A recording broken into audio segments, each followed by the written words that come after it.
Hello. Hi. Cameras are not in the right place. I knew I forgot something. Uh, That's Oh, okay. look, I'm Gabe. I'll play Gabe, I'm Jalanis tonight. you. I'm finally really cool because I'm Gabe.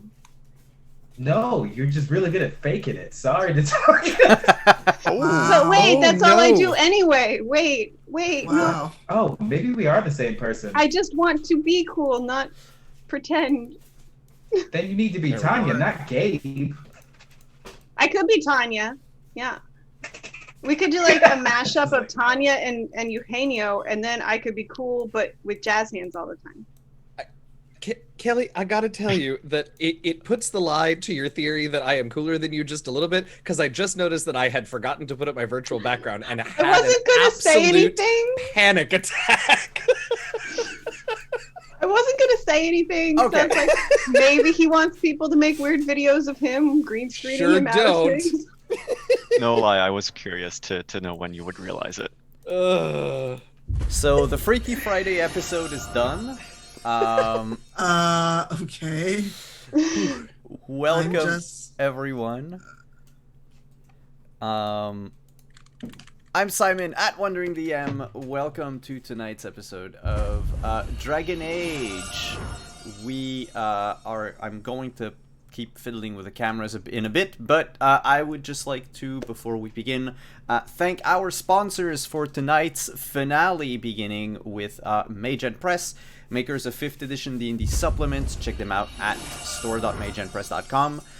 Also, check out Found Familiar. They have a new coffee called Goodberry, which tastes just like good berries. It's amazing, and I can't have enough. Literally, I'm going to reorder a couple bags. But check them out at foundfamiliar.com, and you can use code WanderingDM to get 10% off your purchases.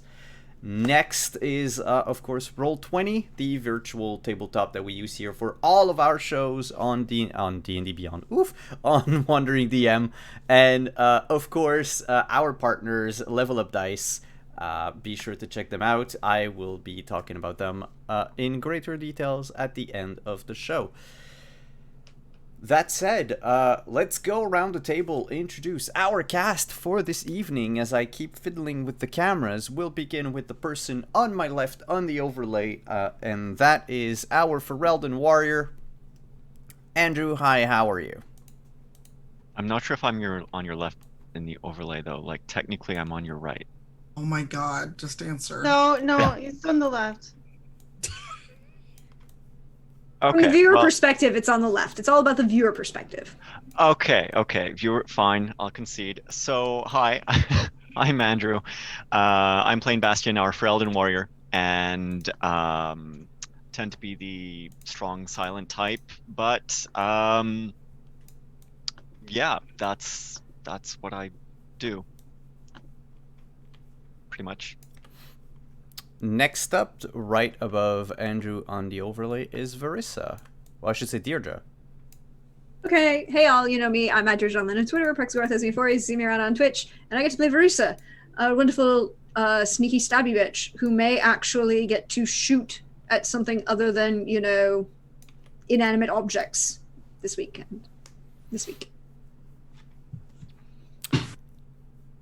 Next up is one of our two elven mages, but the non-Dalish elf, Gabe.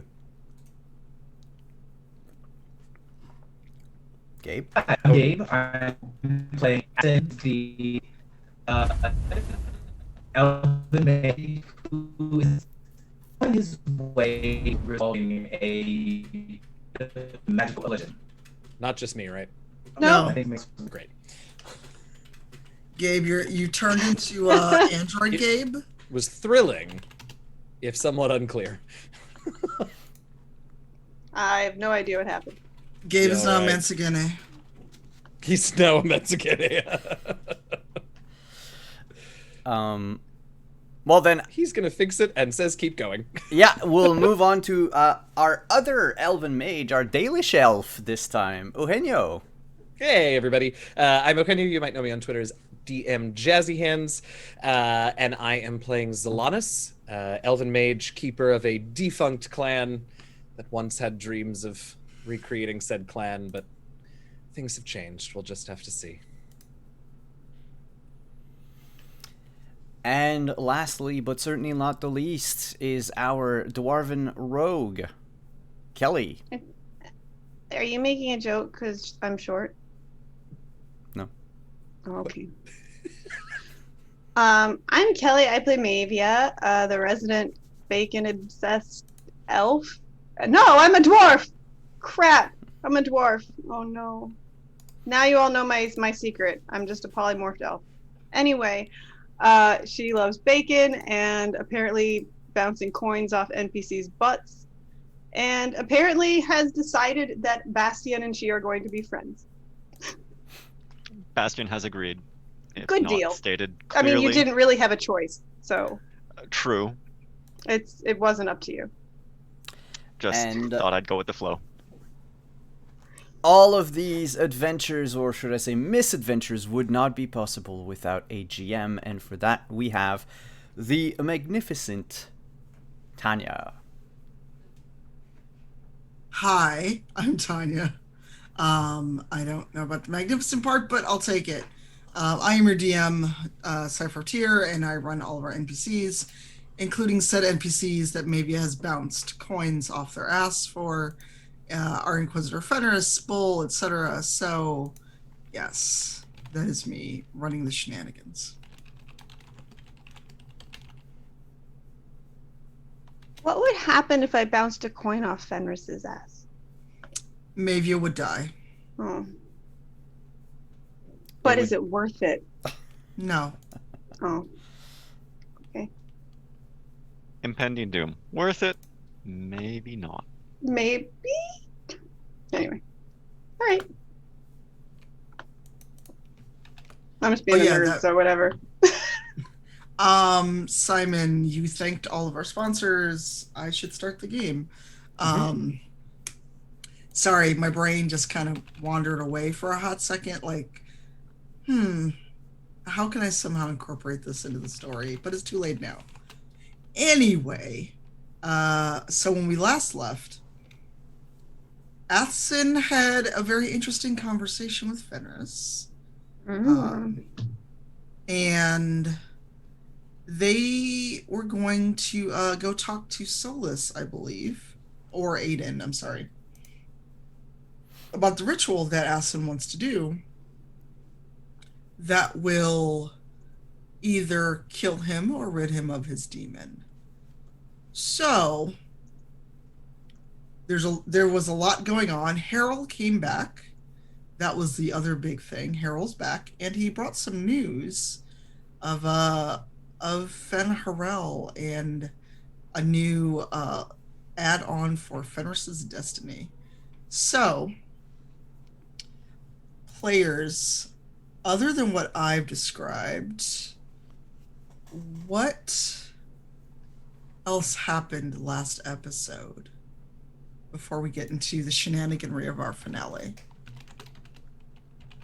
Why would you think there would be shenanigans? I've met Remember all what of happened you. 2 weeks ago.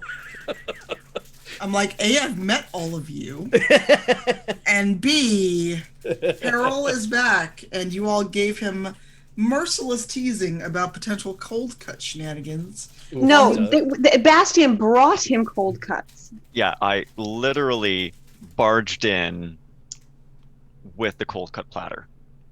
That Oh, was fact. that's what I meant by teasing. Oh, that's not teasing. That's That- enabling. Okay. What Kelly said.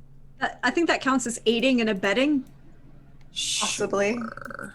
But I mean, and there were very interesting emotional gut punch conversations of ones that we were not prepared for, and some we were. Yes. What were those conversations?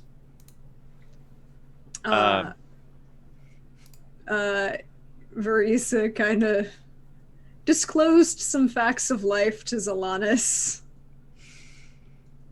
about, they're your friends. I'm just here because I'm creepy. Zalanis tried to disagree, but saw that it would take more than words, and also Yeah. discussed the fact that he knew things had changed, and he was trying to catch up, and things had changed for him too. He just is still figuring out how. Yeah, it got kind of weighty without meaning to. It did. And I was like, well, this was a thing I hadn't expected to happen. But that's what happens when you GM. So yeah, things got a little weighty, things got a little serious. Athson got some education. And Do we mean like education and like, are we talking about the dirty education or like the good education? We're talking about the book. Which book? There's multiple books. the book The that book. the book that you drew in, and when you met Harold, you were like, hey boy, hey. Yeah. The sex slate book. What was it? The Iron Bull's Minari Kama Sutra. Yeah. I like that book. I like that Eugenio's so used to this kind of conversation that he's just casually adjusting his pop filter. He wants to make sure he can get involved properly. I hate this. Please continue, Tanya. I'm sorry. I shouldn't have spoken. Speaking is a regret. Oh no, you all are just gonna enjoy what I'm gonna put you through later. I can't wait. Mavia had a very serious talk with Bull, if I remember, or with No, with I'm sorry, Bastion. Bastion. No. With Bastion. Yes. We spoke about Bastion's family and about how things between him and his sister, like he's out searching for his brother and we don't know where his brother is. We have an idea of where his sister is, but things ended rough between them before he left. So Mavia encouraged Bastion to write. We did write it last time, right? We did, but we did not get a chance to show the letter. Yes. So We we wrote did- it, and also Mavia helped you with some self-reflection. Yes. Yeah. Bastion had a therapy session and Mavia was amazing. I mean, when you've been to as much therapy, never. It's fine. You just repeat everything.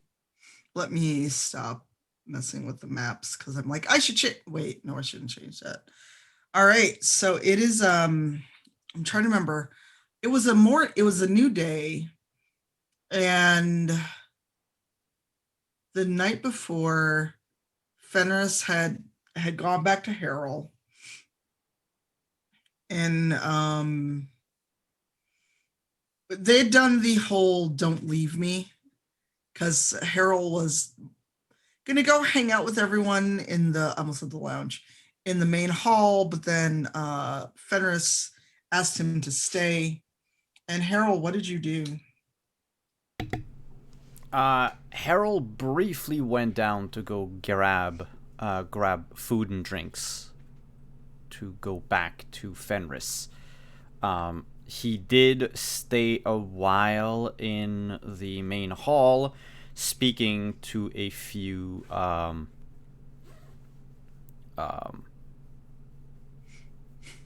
people. I was gonna say speaking to a few. No, just I think. No, we talked right with the group and everything. It wasn't just Aiden. No, Right, there were a couple- everyone was there. We were all there. Okay. So yeah, and then we ended before Harold had any time to go back upstairs to Fenris. Yes, so you were on your way back up to the room, and that's where we kind of left off. So, player's choice. Do you want to start with Harold and Fenris? Do you want to start with Bastien speaking to Ambassador Montelier? Or Athson? Actually, Athson, we're holding what I'm doing with you till a little later because I have plans. And Zalanis or Verisa, is there anything you would like to do first? I like being a spectator. was pretty well It involves covered less last- death. I doubt it. What? Gabe, you're a little quiet. I said I like being a spectator because it involves less death, but Eugenio then said I doubt it, so that's a fair point. Not what I meant, but fortuitous timing. I think unless T has something else, I think our moment from last week was maudlin enough. It doesn't have to be maudlin this week. Good I God. literally wouldn't know how else to do it, though. No, I'm kidding. Wow. Wow. I mean, yeah. I mean- fair. Oh, the joys of DMing. The joys of DMing. I mean, are we gonna? Is it bad enough for you that we need to like go get you a Hot Topic gift card, or like how bad is it? I think what's the other one that's not Hot Topic? Spencer's. Forever 21. Oh, that's also a good one. But Gabe and I were on the page. Spencer's has the just has the Spencer's. extra section in the back. We've know. definitely stepped up past Forever 21. We're on Spencer's. Haven't quite made it to Hot Topic. We'll get there. Even. Long as we don't get to F Street in San Francisco, I think we'll be okay. No promises, but probably not tonight. I mean, it depends on what happens. You never know. Since there is no player's choice, let's finish reuniting Harold and Fenris. So, Harold, you have gotten upstairs to find Fenris still sitting on the bed, a little bit dejected. And he looks up as you enter the room. With I haven't forgotten, I'm bringing a bottle of wine and a platter of like fruits and cheeses. Yeah, like you went and got food. He was expecting that, but he's just like still sitting on the bed, feeling like he's in a place where he's like he's relieved you're safe, he's relieved you're back, but you brought news of him being yet another scion of fate, as it were. But he's also trying, now that the adrenaline rush is finished and everyone has been kind of shooed out of the room, it's just you and him. And you've been gone a while. And he didn't get a chance to properly welcome you back and make sure you were at least physically okay. So you return with this tray of wine and meat and cheese and fruit. What do you do now that you're back and it's just you two? I'll set the plate down on like a bedside table with the bottle and sit next to Fenris.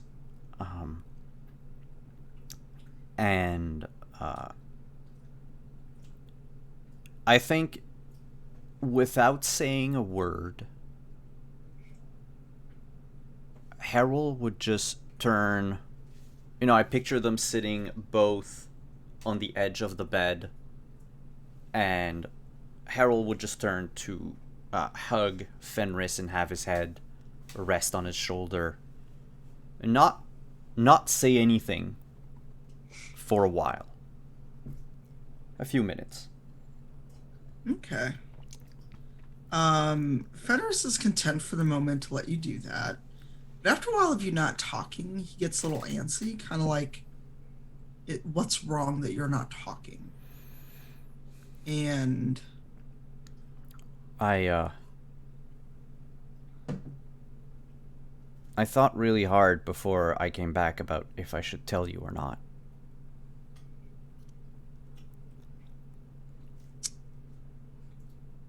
Why wouldn't you have told me?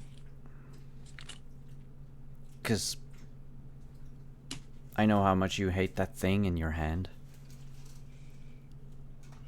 Yeah, well, there's not a lot I can do about that unless I cut my hand off. At least for now. But what she said, it felt too important. I knew you wouldn't like it. I knew you wouldn't. Not that you wouldn't take it well, but I was fairly certain it would sour my return. She just scared me so much that I figured I could not afford not to tell you.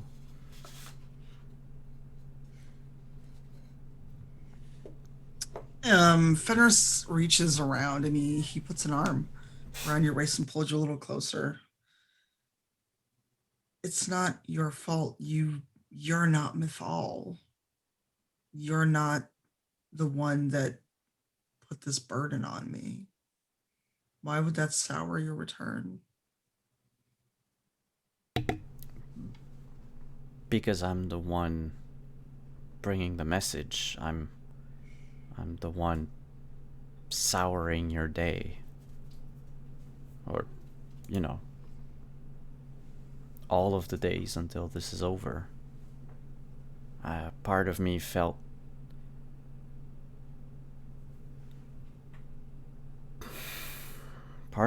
like you would curse my name for bringing these news to you. That you'd like me less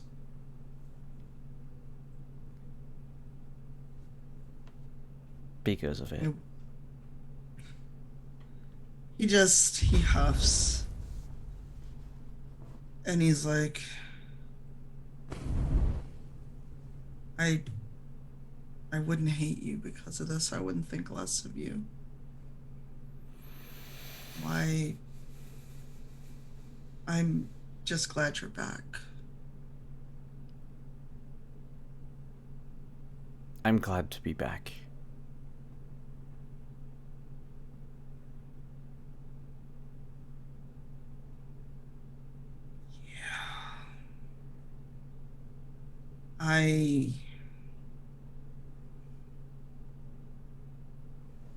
I don't know what to do with this news. I'm not a hero. I'm not Hawk. I'm not the warden of legend. I'm just a runaway ex-slave. I can't fix anything. I can't save everyone. What do you mean you're not Hawk or the Warden of Legend? From what I remember, maybe not Hawk, you know him way better than I do, but from what I heard of the Ferelden Warden, he started as just a regular, like, casteless dwarf, or was it a Dalish elf, or a city elf in an alienage, or maybe a human noble. If he was the human noble, he started with a lot of privilege that you don't have. Some people say he was a circle mage. Dwarves can't be mages. No, if he was a dwarf, he wasn't a mage. But I don't... I think... Anyway, my point is, everyone... I don't think anyone knows that they're destined for, you know, grand things. And I think it is the mark of, at least to me, if I had to be saved by someone, I would like to be saved by someone who doesn't believe that he's any more than what he is.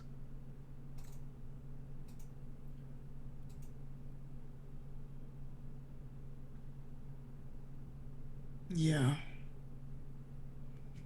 And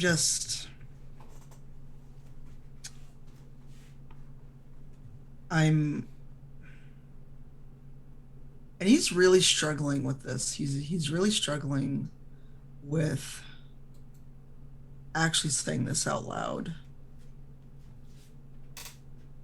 I'm afraid that I'll just become another useless symbol of what people think I can do.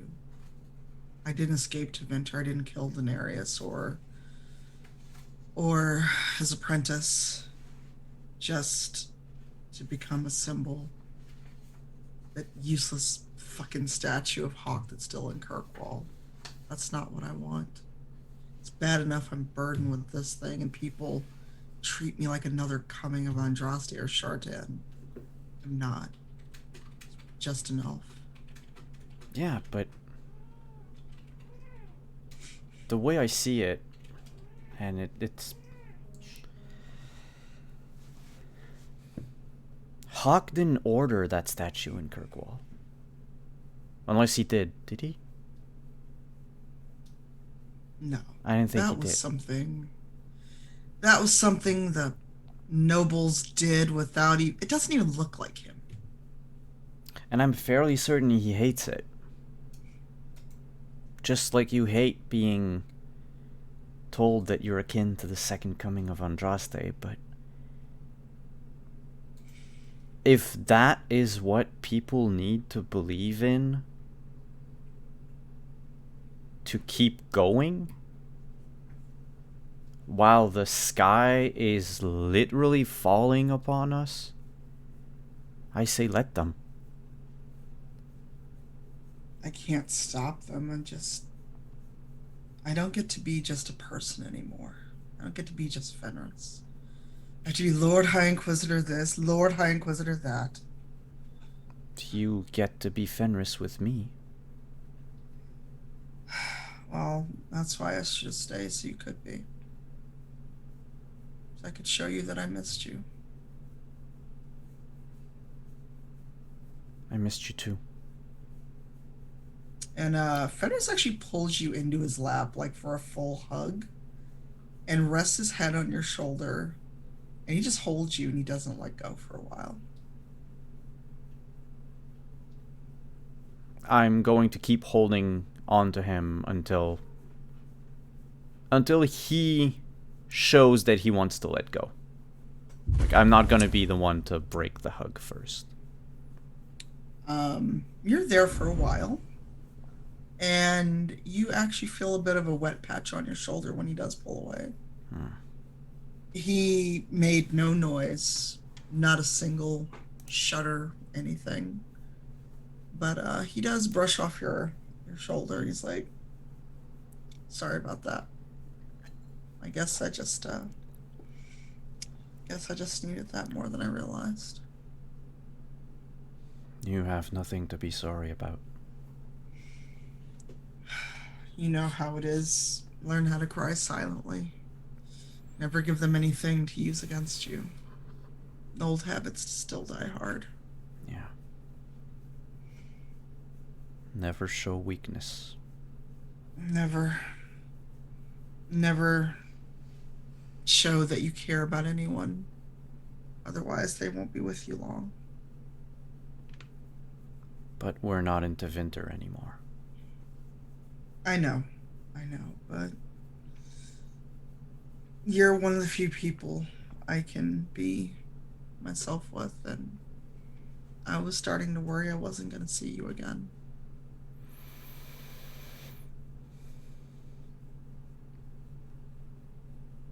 So.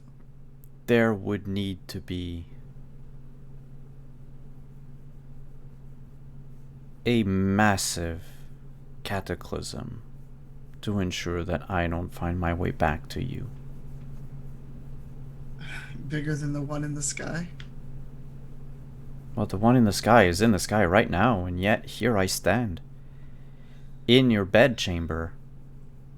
Naked.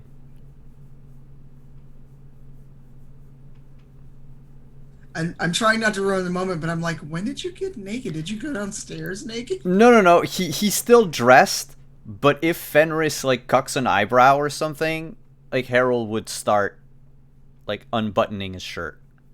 Okay, I was just like, wow, that was the fastest undressing. Yeah, I changed all my equipment to tear away clothes. I mean, you were gone a while. Who knows what you've done? He does raise one eyebrow. He's like, well, not yet, but we can fix that. And he lets you go and kind of sets you aside to go pour you both a glass of wine, get some fruit, so he can actually show you that he missed you. And So we don't break TOS. I'm going to you let me know how far you would like to go, and then we can fade to black. Well, I think we can fade to black almost immediately. I think Errol would he would probably begin by just taking off like his top, his tunic, and yeah, because he wasn't wearing anything else because he had just come out of the bathtub. Right. So yeah, he would just take off his tunic and pour himself a glass of wine to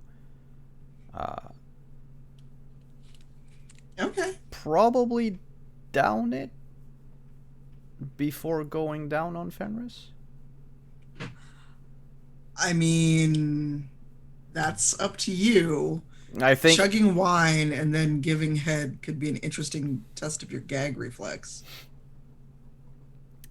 And I think that's what would happen. Like the camera's gonna stay on Fenris's, head and shoulders as Harold's head goes lower, and then it slowly fades to black. All right. And Fenris does not make that terrible face that Zevran does in the original Dragon Age, because it looks like he's getting his dick bit off. I like how everyone's like silently agreeing that no one has their mic. Are you? on. And you all think I should play this game? Yes, Yes. and stream it. No. As Zevran, you can pick somebody else. There's other people to romance. I refuse to romance anyone. I will romance myself. Also, well, You can felicitate yourself. I think Eugenio is going to fall out. All right. So I don't know. I'm we're liking Gabe's facial expression when his camera popped back in. Yo, I was not prepared for that. I was like, as soon as you said they can drink and give head, I was like, oh my god. I mean, there's tips we could give, but not for the stream because we don't want Simon's channel That's to get fair. pulled. But I mean, we do have a grape juice break, existed in Dragon Age. right? I mean, champagne existed, wine existed. There's things you could do. So while they get reacquainted, everyone else is having a good night because maybe and I want to say your actual name and I don't know why. Maybe and Bastien, you are going to go see Ambassador Montelier, or are you going to chat before you see her the next day?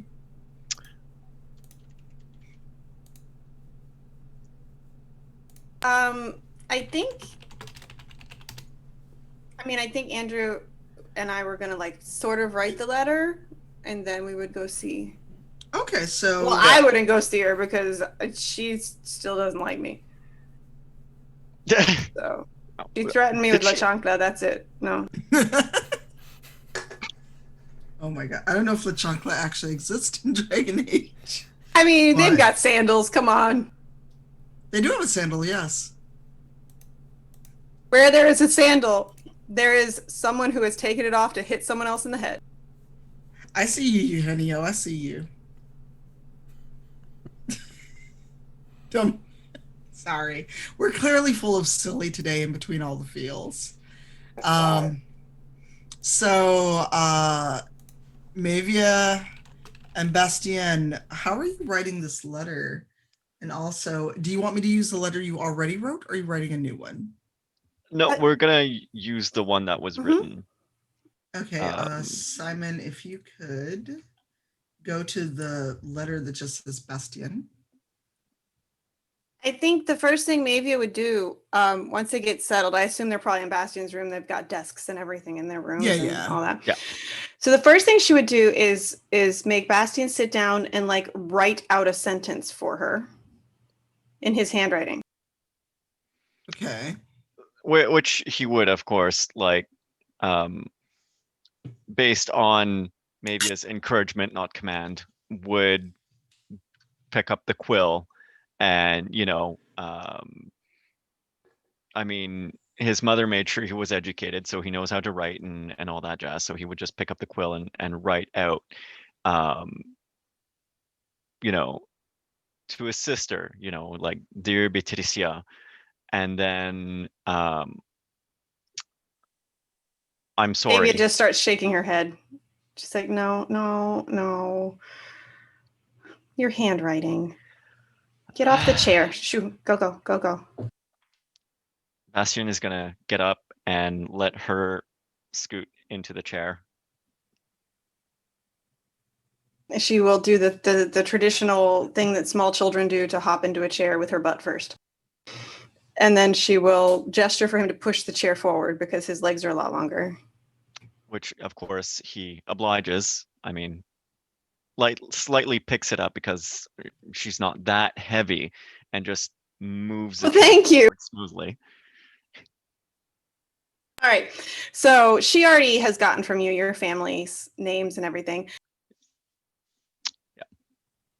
The first thing she would do is write in a very fancy scroll, like a very fancy handwriting, Dear Beatricia. And then she'll look at you.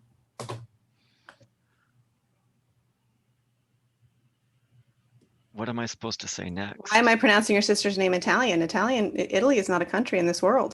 No. Nope. Kinda, sort James of. can have a French Opera singer. accent. You Opera can have singer. an Italian accent. It's go automatic. Go French. Why? Misty. If I'm going to go French, I should have written like a lot of extra consonants and vowels that you don't pronounce in this letter. But anyway. It's not French. It's we, not why, Kelly. Come on. It's French. Lord. Don't look at me. Huh? I'll go back. Too late. We perceived you. You failed your check. I like that. I like that a lot, actually. Remind me to discuss with the two French speakers here the word oiseau at break. We're going to have a discussion. Lord. Are you all right in anyway. this letter? Yeah, I'm telling him. Maybe it's just sitting there with her quill. She's like, I can write it and make you look good. I can edit it and make you sound good. But you have to say things. I need to tell her I'm sorry, You need to tell her you're sorry. and that I hate to see her cry. Okay, so Mavia sits down, and from those two simple ideas, she writes, Dear sister whose name is pronounced in French, I am sorry. I hate to see you cry, and I am sorry for all the years during which I was the cause of all those tears. And then she turns and looks at him again.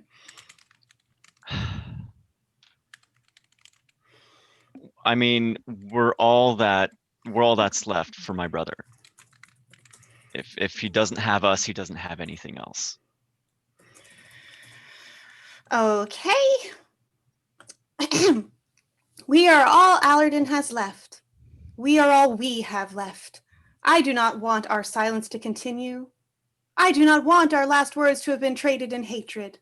And then she looks up at Bastian again. I mean, part of our argument was because I was still associated with the Templars, and she should know that I'm not associated with them anymore. Okay. There we go. Sorry, the letter got lost. The days I was associated with the Templars have passed. I find myself associated with the Inquisition in the company of wonderful people from diverse backgrounds. Is that too much, do you think? Well, should I take out the wonderful? I mean, you're trying to write as me. I'm Are you saying you wouldn't compliment me? I mean, I just, when I write, I try to stick to the point. Adjectives are a little foreign to me sometimes. She just stares at him with like the blank stare of, I don't comprehend what you just said. And then she goes back and goes, I find myself associated with the Inquisition in company of people from diverse backgrounds, and looks back up at him.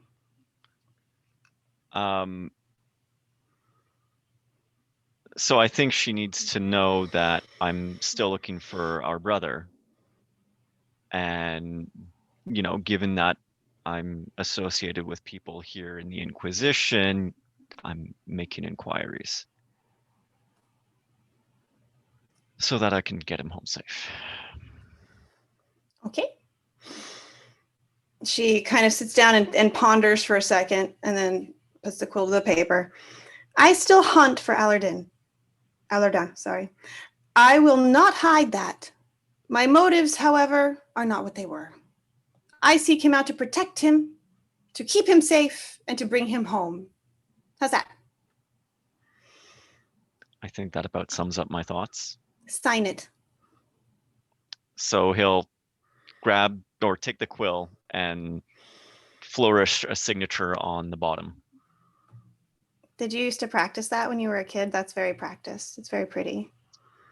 Yeah, mom had a way of, she wanted us to have a certain panache when it came to our signatures. You have accomplished it. Congratulations.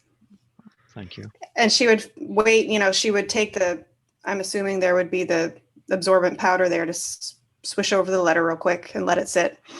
And then she'll shake it off the letter and fold it up really gently and say, I think you need to go talk to Ambassador Montelier? Amontillado. Yes, that's her. Yes, go give this to her. She can probably send it. Okay. What are you going to do? You're staying here? No, of course I wouldn't stay in your room. He's just going to turn around and walk out of the door. Maybe he's going to search the room. Oh, God. Yeah, so you're breaching your friend's contract. No, she's not going to search the It's room. totally anticipated. I know. I mean, he knows Mavia by now. If he leaves her in this room alone, he knows. Yeah, no, she'll walk out with Bastion. Yeah, she has no problem with that. And yeah, she'll say, I think you should take it to her. I believe she might still be slightly cranky with me. Why is she cranky with you? It's a long story, but I note that I still don't have a step stool for my bed, and I specifically requested one, and I think she's just being petty at this point.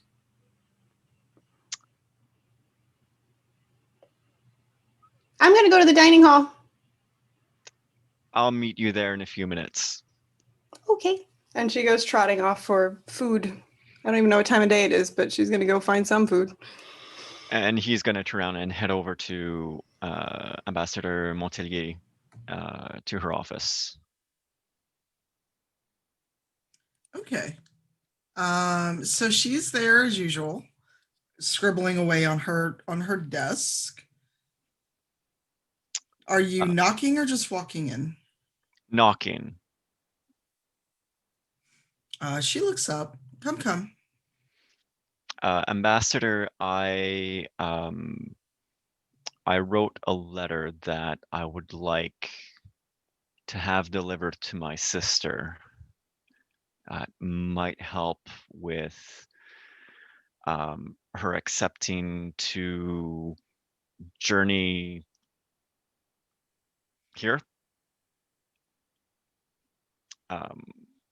Otherwise, if you just say my name, she may be very upset and not very cooperative.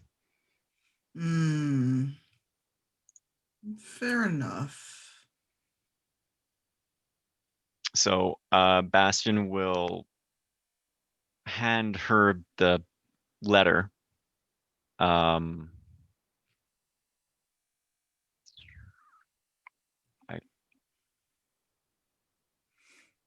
And she glances over it and wait, did you put the letter in like an envelope? Did you fold it or did you just hand her this parchment? It's just folded. He did not know where the stationery cabinet was. Okay. She nods and actually uses the Inquisition seal on it and make sure that a page comes right away. I mean, because you It's weird. It's like pages show up and just take stuff from her. It's very strange. And she gives them another very neatly but quickly pen note of where to take this. And after they're gone, says that should return a few days by Crow. Hopefully, she will come back with an answer within no more than a week. That would be excellent. As soon as you hear back from her, please let me know. And Bastion is going to turn around and leave at that point.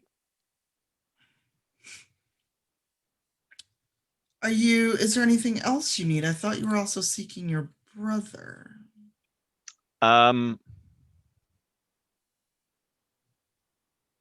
This is where my memory fails. Have you found any trace of him since we last spoke? Because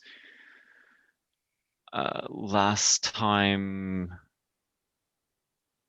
you had asked me where he might be, and given the family history, I think he might have headed towards Orlais, or he could be kind of anywhere else. I think you said you were still waiting on information, though, that you would let me know when something came in. Yes, we were trying to track down where the circle he was in wound up, if it had been annulled, if those mages had fled. What we found so far is that some of the mages have fled, unfortunately, toward Tevinter. And otherwise, some of the mages were out in the world, and we're trying to track him down. He could be in one of two places, either trying to make his way to the Inquisition, as many mages have been, or he could be seeking out the Wardens, which would be strange, but mages often have a better chance with the Wardens than with others. Understandably. I find it odd that he might find his way to the Wardens, but I mean, given how we all parted ways, it's impossible for me to say really where he went or what he would have done if he was really being pursued by those Templar that passed through the village shortly after he left. Well, if the Templars found him, which it doesn't seem that they did based on what our scouts reported, then they would have either made him tranquil or killed him. Because after what happened in Kirkwall, many of the Templars are a bit hair trigger. Understandably so. Hence my concern for him. I mean, we hardly know really if he truly was an apostate or not. If he was a mage or if he was not. So. And she looks up at that. So you're not sure if he was a mage? That was what our fight was about. Oh, you don't know this, do you? I've been talking to Mavia a lot. So you've had me look for someone who may not even be a mage, but you had me looking in the circle, so I'm fairly certain my brother is a mage. My sister disagreed, and I wanted to bring him to a circle so that we could determine for sure if he was or not. And she refused, and a debacle ensued verbally. Granted, she is good with a sword, but she would not let me even talk to him about going to a circle to see if we could determine what it is or what was or anything. He overheard us and he left that very same night before either one of us could speak with him any further. So my assumption, I believe that my brother is an apostate, and my sister would disagree. I see. Well, this is good information to know. We can widen our search, though that would have been useful to know prior to sending scouts out. My apologies. But we'll widen our search, look in villages, and check the areas in which you said that you have come from, that you've roamed from. But give us about another week and a half, and hopefully we'll have an answer. Hopefully it's a good one. I appreciate that. Thank you, Ambassador. You're welcome. And Bastian. he'll kind of do one of those awkward, polite, I don't know if I should kind of bow and leave the room at that point. When he leaves the room, he almost hits Mavia with the door, who has been listening. That sounds like a Mavia problem. I know it does. She just wanted to make sure he did okay. Are you gonna make me roll for damage that I got hit with a door? You know what? Since you were snooping, actually, yes. Oh no. Crap. See, this is why you don't ask these questions of your DM, because I wouldn't have thought of that. Wait, what? No. You wouldn't have? So Oh, no. if I'm opening the door, do I have to roll anything? No, maybe it has to see if the door hits her, and if it does, how much damage it does. Okay. Where's my thing? Because you don't know she's there, so you can't avoid almost Yep. hitting her or hitting her. I mean, if this was an outwardly opening door and she's right behind it, yeah. Oh, lucky for you, though, you rolled well on your dex. So you narrowly avoid getting smacked as the door, the very heavy and tall door, especially compared to Mavia, swings open and Bastian comes striding out. He just hears a muffled oof as she gets pushed into the wall. And he's gonna stop dead and just kind of like, Mavia, what are you doing? Are you okay? There's no Mavia here. I am the ambassador's maid. It's behind the door. Like, are you actually behind the door or I actually see you? I'm behind the door. You're Like actually you behind the door. opened the door and I'm behind the door. Bastion is gonna slowly close the door and do that peering around, like you're looking at the 5-year-old who's caught with their hand in the cookie jar. And he's just gonna look at Mavia with kind of that kind of face. So how'd I What do? you doing? Pretty well, especially considering she was really mad at you. Okay, you're gonna have to explain this really mad at me. So she's like super powerful with the Inquisition, right? Like she's like high up. Am I right? Am I right, everybody? I assume. She is the Okay, good. basically the right hand. She is the diplomatic right hand to the Inquisitor. Yes. So you basically asked like a really powerful politician to expend valuable resources to search for somebody without divulging that you weren't 100% sure that the problem existed that you were asking her to spend resources on. Well, I mean, I know he's gonna pause because he feels like he's about to like back himself into one of those corners. And he's gonna just hold that thought for a second.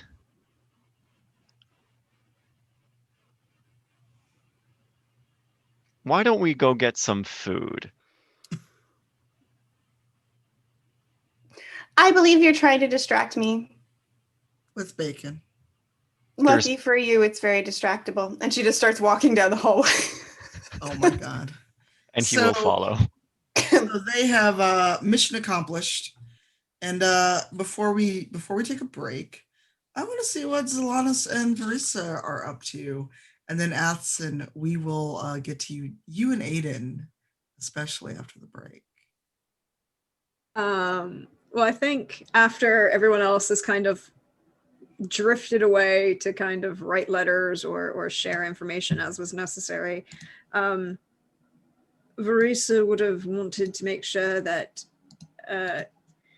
Zalanis knew what was going on and why it was important, and possibly would want to introduce Aiden in a slightly more professional capacity to Zalanis.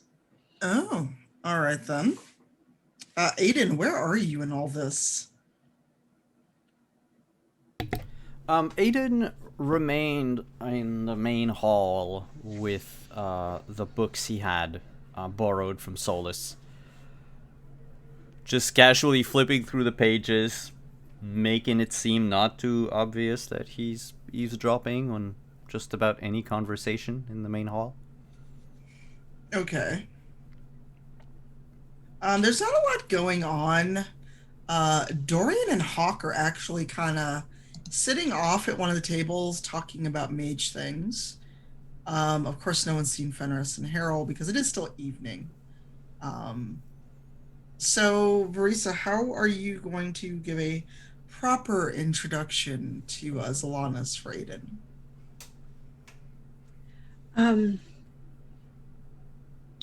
She's going to... no, she's not in that mood. No, she kind of is. Dear. Dear. So Aiden is attempting to listen in to everything that's going on and like kind of quasi-tracking things. But so we'll roll for it.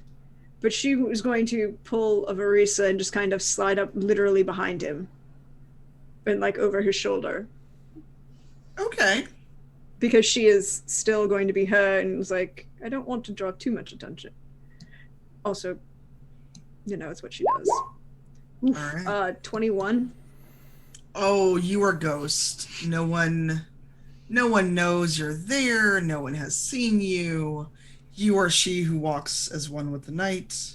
I've lost track of her. Right. End up in the kitchens. I don't know what's happening. It's like, I think that might have been actually what happens is like she broke off and was like, oh, okay. And kind of swings through the kitchens and picks up like a couple like 3 glasses and slides right next to Aiden and like kind of puts a glass in front of him and then puts another glass in front of Zalanis and is like, how are you doing, Aiden? And she kind of drapes a hand around his shoulder to kind of say, hi, I'm here. Oh God, she's gonna give this man a heart attack. Hi. That was sudden. A portion of my skill set. He's gonna close the book and put it on the table. Can I help you with anything? Yes, actually. I think... Oh, please forgive me. I know there was a brief introduction earlier, but I should be more accurate. Zalanis. And then in the middle, she switches languages because she knows now that Aiden actually does speak Elven. And so... this is Zalanis, the keeper for the clan that we have had. And Zalanis, this is Aiden, an individual that we met in the Crossroads, who is also a member of a skill set similar to yours. I think we should have a plenty of introductions and conversations, but maybe not here. I think Zalanis does not know that Aiden speaks Elven, and so is just sort of staring and waiting to see if any of that got through before he chastises Verisa for being rude. Yeah, Aiden would get up and offer a hand to Zalanis and say in Elven, Keeper Zalanis, it's an honor to meet you. I've rarely met other keepers in my life. It seems that perhaps when you and I were first introduced, some certain things were left out. Other keepers, you are not a keeper, are you? Oh no, I meant aside from you. I am a student of Elven history. He's a mage. But more importantly, this is not the conversation or details we should be having in public, Oh, even in this language. well, Hawk wandered around Kirkwall for years with his staff on his back, but yes, point taken. Somewhere more private. Well, Barisa, you usually have excellent eye for privacy. Yes. Will you join us, Aiden? Are we going back to the pond? No. I, unlike others, do not engage in public acts of sexuality to taunt people in their drunken behaviors. Solanas has a moment where he wants to slip into Elven to say something privately to Barisa and then realizes it won't work. And I have had this moment with my family in Spanish. Oh yeah, I've been there. Oh yeah. And just sort of says, seems I have missed many stories. But no, I think this will remain a primarily academic conversation.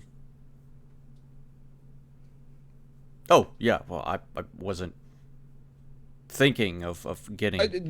No, I mean, of No, course, neither was I. No, you not don't at all. I just need an initiation. So strange. I have this vision in my head of the other friend from the Crossroads, Atheson, making all sorts of lewd motions at the moment. It's so strange. I barely know the two of you, and yet I feel I know what he's doing. But the pond is, after all, a more or less secluded area. Ah. I defer to Varisa for our location. There are a couple of places I have found here so we don't have to go all the way out there, and it's getting dark. And well, I'll be fine. I am sure by now, considering how much she's snuck around this place in various places in court, she has found an out of the way corner that is easily accessible to not people of her skill set. There's always those places wherever you go. So Yeah. yes, Farisa knows all the good spots and a couple that even Zevran might have shown her. Probably fair. So yes. So she'll an out of the way corner, probably what was a just a storage room at some point, but has been emptied and kind of left behind and ignored for a while, and so kind of guides the other two in there. We'll be undisturbed in here. It's quite cozy, but yes, I don't imagine anyone will interrupt. It is a pleasure to meet you properly. Tell me, you say you are a scholar of Elven history. What connection have you to my people's history? Or just a passing interest? Oh,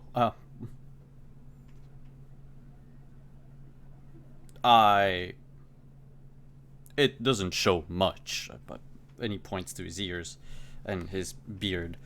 I am of Elven descent. I thought you might be, but how shall I say, not on both sides. Am I correct?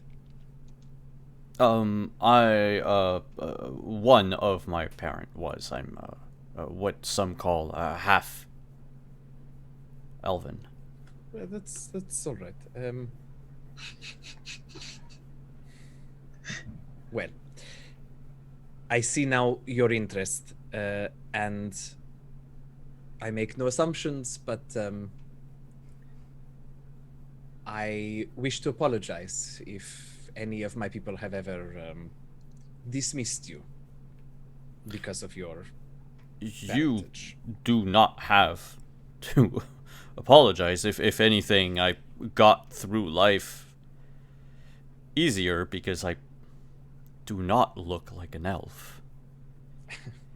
Fair point, I suppose. I often forget how difficult it can be for my people who live among the other races. It is a privilege in many ways to have spent most of my life among my clan. At any rate, clearly Varisa wanted us to meet for, well, any number of reasons, but... Let's avoid the bullshit. Aiden, you're much more intelligent than you like to pretend. You're also very good at being subtle. I give you much credit for that one. Most people are going to tell a lot of things. But right now, we have someone come back from the crossroads who says that Mythal is speaking, and that the Dread Wolf desires someone's actions. You spent 60 years in the crossroads. 60 years. Give or take. I'm assuming, you know me and like human calendars, I get a little off. I reached the crossroads in 876, blessed.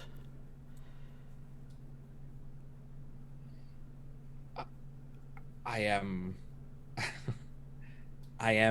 what? I am impressed. It wasn't a feat of magical prowess of any sorts. It was just dumb luck, really, and wanting to get away from the Circle and the Templars as fast as possible. So, did you have a functioning Elufian? Yes, in the wilderness near Starkhaven. Roughly a day from the city. Remarkable. Does the Elufian still stand? It was 60 years ago. The idea of more of those creations still existing intact was a surprise to me. But as Barisa said, cutting to the point, tell me, you were there for so long. What did you learn? Saw you any signs of that which our friend Harold returned with the news of? Were you... tell me, I don't know. I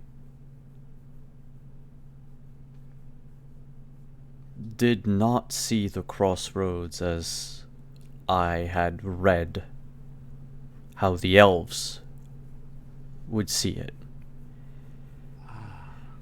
I am afraid that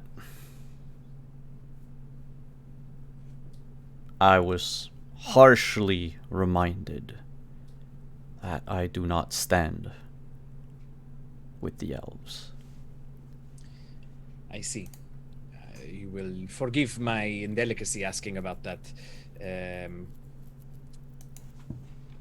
But my curiosity then grows even more. Tell me what, if you don't mind my asking, what was your what was your experience there? What was it like?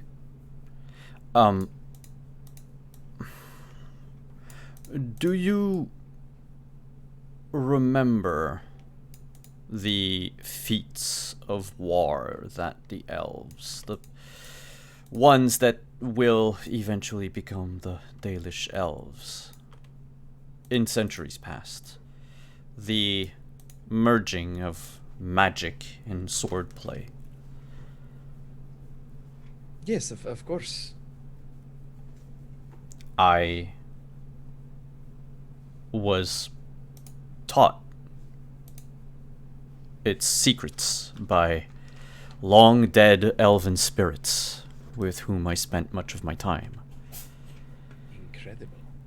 I'm afraid none of them shared with me any messages of impending doom like they did Harold. Quite the message it was. I suppose if they had, we would have heard about it from you much sooner. Yes. Hello, Raiders! Welcome!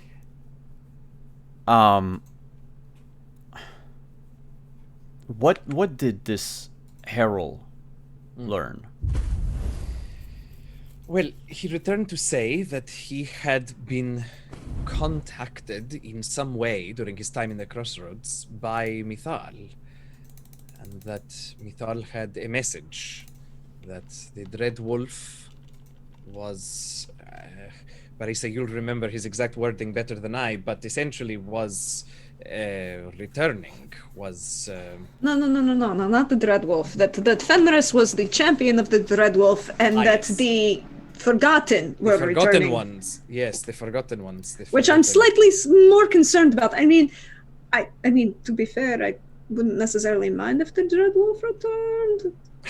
Well, if the Forgotten are returning, I would rather have the Dreadwolf and not the Forgotten. I agree. I would love to meet Fenrel and ask. I have so many questions for him. It's if only he could be here in flesh and answer these questions. I am persuaded that I would establish a form of a bromance with Fenrel that would only shatter at the end of the expansion. Is that a word that one of the elven spirits taught you while you were in the crossroads? Yes, sometimes all of the time dilation of the crossroads get to me. But no, I would honestly would have loved to see Mythal and Fenrel and the other old gods. I believe. I personally believe that they were elves of great powers.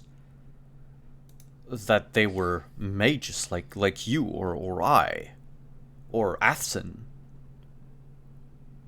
Well, Hopefully less like Athsen. I don't want any of our, the possession is weird. I like Athsen. He's a good person, but would prefer not to have to deal with gods who are possessed by abominations. Just throwing that out there. Whatever it is that we want, the warning we have been given is for the Forgotten Ones, and unfortunately we know so little about their coming, let alone how to stop them. But it seems to me that this is something that needs to be addressed. I am very glad for the Inquisitor that he is reunited with one he cares about. I am glad to see that Mavia seems to have made a new friend outside of the Iron Bull. All of this is excellent, but none of them quite seem to have understood the severity of the situation, if indeed the Forgotten Ones are to return. Verissa. Yes. Do you remember what I did when we were in the crossroads and we saw that Illuvian? What you did? Or what I asked Athsen to do? No, what I did. Back when we were in yes, you tried to change where it went to see where it could go to a different place.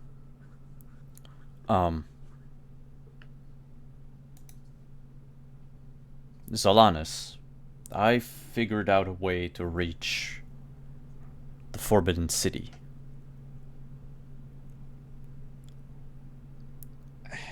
It Aiden, seemed... Give me a moment. It seemed much easier than anyone has ever made it out to be. If the Forgotten Ones are coming back, they could be using just a very obvious pathway. Something that none of us would believe possible because it's too novice a theory. It's too basic, it's too simple. They could maybe just open a door and reach into this world.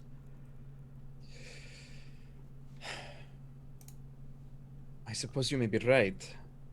If the road to the Forbidden City is so simple, perhaps that to the Abyss is as well. If I may take some of your time, just briefly, Aiden, why don't we talk specifically about this road that you found, how you found it, how it is accessed, and perhaps with that we can reverse engineer a possible solution, a place at the very least, a thing, a place, a something to keep our eyes on from the Abyss, so that at least if and when the Forgotten Ones do begin their trek back to the world, we can be warned, more than a cryptic message from Mithal. Not that we don't totally appreciate any messages that we get from Mithal. I wouldn't turn down another message, perhaps something a bit more specific. We appreciate what you have done. If anything, I doubt that the crossroads are above our heads. No, but given Aiden, given my ability to be where no one can see it, I'm going to go on the theory that someone like that amount of power, she can be wherever she wants to be. And we would have no frickin' clue. I mean, to be fair, I think Fen Norel could do the same. Huh.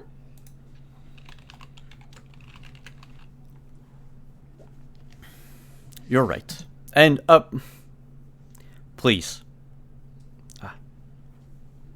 Verissa. I'm gonna knock on the door. Zelanis. You can call me by my real name. If that makes you feel better. Anyone hear the knocking? Yes, and I am just glaring at Verissa. This is the first time she has ever found us a hiding spot that It was a 16. I guarantee I heard. Okay, just checking. And I hear him approaching and was like, walks over to the door and was like, Atson, good, and kind of gestures you in. It's an elven party. It's an elf party. Okay. It's great. I am happy to call you whatever you would like, Aiden, but it would be an honor to speak your elven name. Atson, welcome. Hi. Thank you. Closes the door behind you. You're letting air in, Atson. Yeah. In or out, in or out. What is happening here exactly? We just wanted a bit of privacy to have a conversation. Don't worry. It's actually, you are very welcome here. We wanted to speak on things both elven and magical, and thought it best not to do it in the halls of Skyhold. Oh, okay, I guess that's fair. Wait, can I get a player clarification? Atson, did Atson go to bother Harold? Was Atson is looking for one of you, but I'm gonna let him tell you who he's looking for. No, but I'm saying but earlier when we all went to Harold, and was he there to hear? He's gone. I can still hear you. Okay. I know. Right. So does Atherson know about the prophecy or whatever? Yeah, about the thing with. Oh, okay. Oh, all right. Not at all. All right. That's. And then I think Verissa turns and is like, "Yes, we're discussing elven issues, magic, and things that you should be aware of." But. Like. What? Was there someone you needed to talk to? I was looking for him. I'm just gonna point to Aiden. Popular tonight. I can't hear you. It looks very dramatic, but I can't hear you. Please, Atson, you two can call me by my real name. I'm much more comfortable with it. Fallon Din. Okay, I missed that. Okay, no, he's fucking with you. Okay. Fallon Din is the name of the elven god of the dead. I was about to say, what the hell? Because her face is covered in it. You would think she would know Fallon Din. It's like... Oh, that's not going to make you any friends with Verissa, though. No, my real name is Adane. Adane. Nice to meet you. Well, did you tell me that previously, actually? Mm-hmm. I think you did. Yeah. Yeah, you know my real name. Okay, cool. Well, if you have any notes or thoughts about any of what we talked about, I am happy to read over them. Otherwise, we can reconvene later. I don't want to intrude on whatever Athison needs you for. But I do think we should pursue this sooner than later. If you'd like, you can stay. I mean, to be honest, either it's going to work or I die. So you'll find out either way. Well, in that case, by all means, Addison. So, Aiden, it looks like we have permission from the Inquisitor to go ahead and attempt this ritual transference, whatever it is. Oh, good. Also, he knows that he's not. I'm not dead, so, which is a good sign. Yes, I was getting a bit nervous. But good. Where do you want to? We need room, and we're gonna need a few people to help. Should we talk to Solus? Probably. You hear a disembodied voice say. Wait, Is that in character? Because that's horrifying. Mate, I'm not telling you. Ooh. okay, horrifying. wait. Do Solus? we all hear said disembodied voice? Yes. Great. At which point, Varisa's got the knife out and is actively looking for something to stab. It's like, no, Hmm. Well, considering it said probably, I assume it's not the thing that might be inside of my body and soul. That's disconcerting, but most things are disconcerting in this lifestyle I've accepted. And she opens the door to look for said disembodied voice because it doesn't look. I Don't think it. Maybe don't look for it. I Oh. don't do magic. That's his job. I stab things or shoot them. That's fine, but if you go looking for it, then it finds you. If we just listen to it, one of two things happens. We find the disembodied voice. The disembodied voice never finds us. Either way, yes. Listening to it sounds like a good idea to me. Perhaps Solus can help with whatever it is that you need help with, and maybe on the way you can fill me in on what in all of the hells you're talking about with the voices inside of you. I put my hand on their shoulder. I'm possessed. Are you ready, Aiden? Oh, absolutely. I cannot wait to try this. And that is where we're going to stop for a quick break. And when we return, it'll be very bright and early in the morning after Aiden has imparted this wisdom, unless you would rather role play out talking to Solus. But after the break, No, we're gonna... I'm scared of Solus. Oh, he's just a fucking egg. No one cares about him. Gabe knows who Solus is. That's why I'm afraid. I still don't give a fuck about who he is. He was my friend and Inquisitor. Well, that's not your Inquisitor right now, is it? All right. We'll be back in about 5 minutes, everyone. Stick around. Woohoo!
God, now I'm just thinking of that stupid owl in the Tootsie Roll commercial. Hello. A 1, a 2, a 3. 3. No, the blank screen chat was because of me. I didn't press the button fast enough, so you were treated to what happens when the video runs out. Yes, there was enough. Video killed the radio star. Mm-hmm. Isn't that a song? Yes, it is. Okay. That's my joke. I know pop culture. I'm proud of It's my myself. jam, he says. I wish we could do GIFs in chat. I would give you the GIF of Captain America. I get that reference. Pretty much. It's me anytime it's past 1920. At the end of the record, yes. At the end of the record scratches. All right. So, your players and DM have had a break. And in-game, there was consultation with Solus. And he told Aiden what must be done. And Simon knows what must be done because we talked about this last week. Yes. So we resume early in the morning with everyone kind of trooping out, to an area near Skyhold. So that if this ritual somehow goes wrong, well, they won't destroy anyone's room. No one hopefully should die. You never know. And the party that is out in the area is all of you. Fenris, Anders, and Solus. And this, all of you includes Harold. So, Aiden and Athson and Anders are together chatting. Aiden and Athson, what is it that Solus told you to do?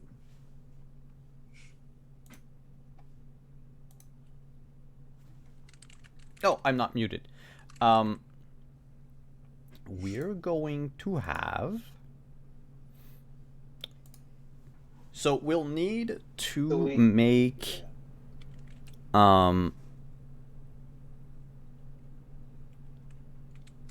an enneagram on the ground. A 9-shaped shape. 9-sided shape. Woof, words. A 9-shaped shape. With each participant in the ritual ends up being at the said intersection or of two of these sides. With Atson in the center. Okay. Aiden is running the ritual, and so Aiden will be the one casting the spell to try to open up a tunnel to Atson, and then I can let Atson follow with the second half.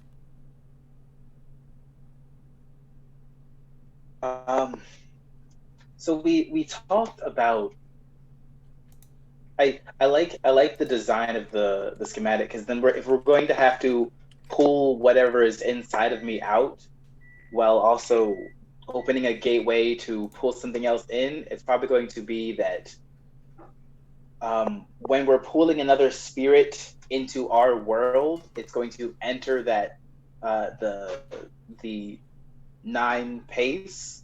And as it's circling around, the demon is probably going out and then going in like an opposite direction, so that it's like the two ends. One is going back into the realm of the spirits, and the other is the one going inside of Atson. So it's like almost like an Ouroboros, where it like is going to the other spot and like swapping past.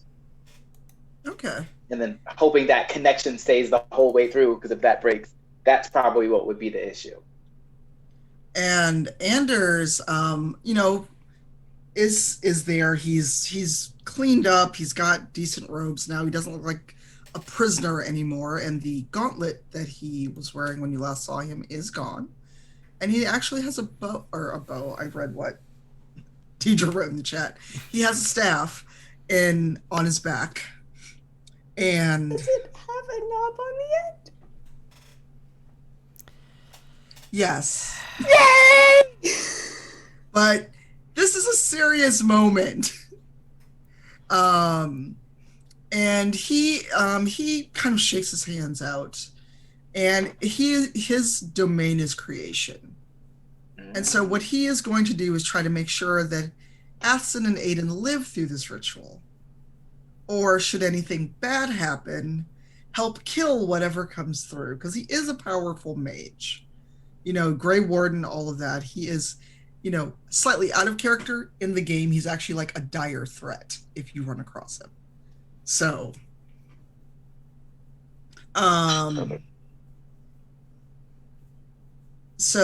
Anders is watching both Aiden and Athson, and he is ready to summon either healing energy or spiritual energy to do what he has to do, and to also bolster Aiden and Athson's spell casting.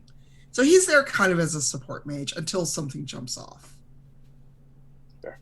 Are there any ritual words that either Aiden or Athson would like to say?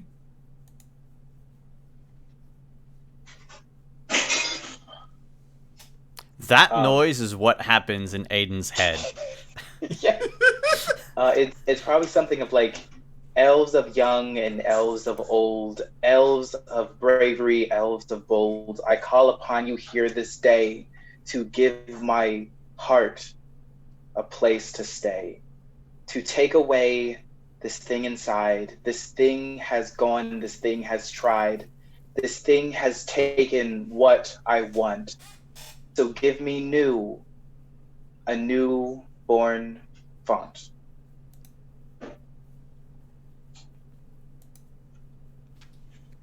So he may.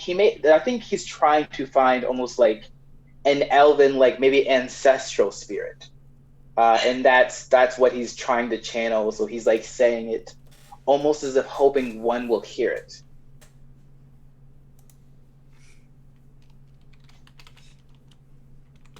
Aiden or anyone else present at the ritual, especially Zalanis. Does this affect you at all? Oh, does it affect me? I thought you were going to make me try and do a rhyme. See, what do we say about giving the DM ideas? Yeah, right. Yeah, I think. I mean, based on the way that Avison told me that there was possession going on as we went to go hang out with Solus, I feel like there are lots of gaps in Zalanis' understanding about this. But as soon as that chant starts and we start calling on, the elves of old,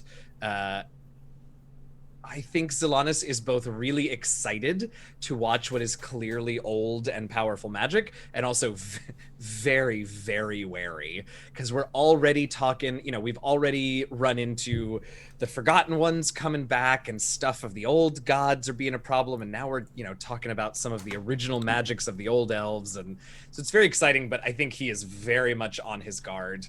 And even as the magic starts and he sort of feels it in his, DNA, it is constantly that mixture of excitement and wariness and concern.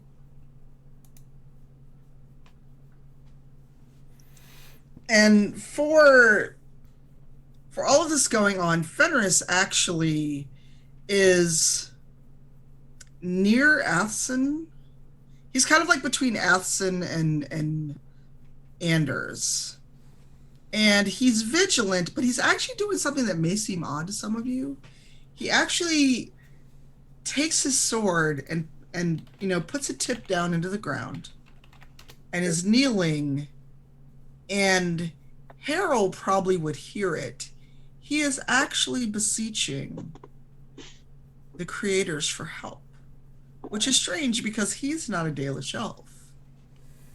But he has spent time with Keeper Marathari and Kirkwall. He has run across Dalish elves, and he does read.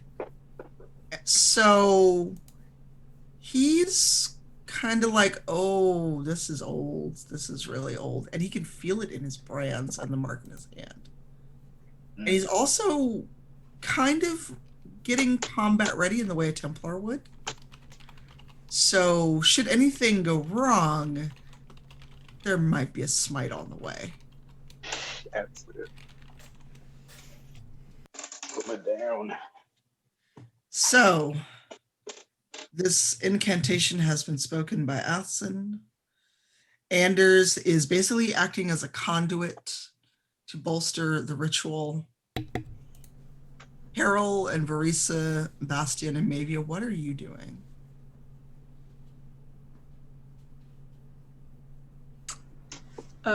Verisa has the bow down. The string is strung. It's drawn and ready. There's an arrow notched, and she is watching both the ritual in case something goes horribly wrong, and being prepared to shoot any one of the three people who might possibly become a danger to themselves and or others, and also other people possibly sneaking up on us and therefore intentionally screwing shit up. She's being paranoid as fuck. I mean, legit, there's old ass magic being flung around. And I think she's entirely stone-faced, has no reaction to this invocation of the gods, isn't reacting to about anything about culturally. She's at work. Mavia is doing and the only way I can try to get the picture in people's head, she's doing that thing if you are somebody who has never been to a religious service and you get pulled there by a friend and suddenly the priest starts speaking Latin and holding up bowls and stuff, and you're just like, because she doesn't speak Elven, and I assume that was an Elven, correct? Mm-hmm. Yeah, no, she's just like, and she sees Bastian pulling out his glaive and Verisa pulling out her bow. She's like, are we, what? Just Why in case. Nobody explain what? If everything goes wrong and one of them turns and tries to attack you, stab first. If someone tries to get in front of the way and tries to attack them, stab them. Just basically assume that if any of this goes wrong, we're all fucked. Okay. And she pulls out her daggers. I really think maybe a small warning would have been a good idea. Or a translator. Okay. I'm gonna walk up to Mavia if I can. Are you going to disrupt the ritual to do this? No. That's a good point. Yeah, you don't want to disrupt the ritual. I mean, it's bad. what we can do though is, let's say Adane is speaking another part of the ritual during that time. You could turn to Mavia and stage whisper to her. Yeah. So during that point, Axton is going to turn to Mavia, and it's going to be a very genuine smile this time. There's no awkward smirk. There's no hiding it. None of the pretending. It's just a very genuine smile.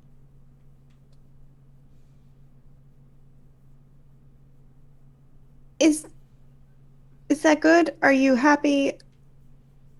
I think you're happy. I'll be fine. I don't want to have to stab you. I like you. And to If finish you have the to ritual. stab Mavia, it's not going to be him you're stabbing. It's going to be something else. But if the something else is part of him, technically the knife goes into Atson. Let's I just start say humming the knob on its end song, and then I just stop looking at her. Adane would draw his blade and say, Atson, are you ready? Yes, without question. Alright. So if the ritual works, Adane is supposed to stab into Atson, but the sword should never reach him. Instead, opening the way for the spirit inside of Atson. To go back to the Fade? Yeah. Basically creating like a metaphysical opening for it to go. Like the mark in the Inquisitor's hand? Yee. Just I'll take wondering. things that hadn't been thought about beforehand for 200. Except, Fenris is no mage to he can call a rift if need be, but you all have started this ritual, so you must complete it. But out of the corner of your eye, you do notice Fenris is now standing. He's got his sword in front of him, his hands resting very lightly on his pommel. But you know that means literally nothing when it comes to him, because he could murder all of you with very little, without breaking a sweat, so... I'm not worried. So, shall we begin this part of the ritual? Let us. Do I have to roll anything? Depends. We already kind of have a plan, so... Yeah, I think I'm going to narrate this, and then you'll get plenty of chances to roll soon. Oh, great. Crap. Oh, Just a the little- foreshadow. Just a little telegraphing. So, you all see Adon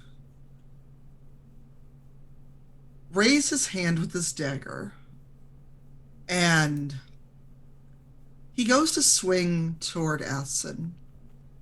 And you see a dark line kind of form in the air right in front of Atson.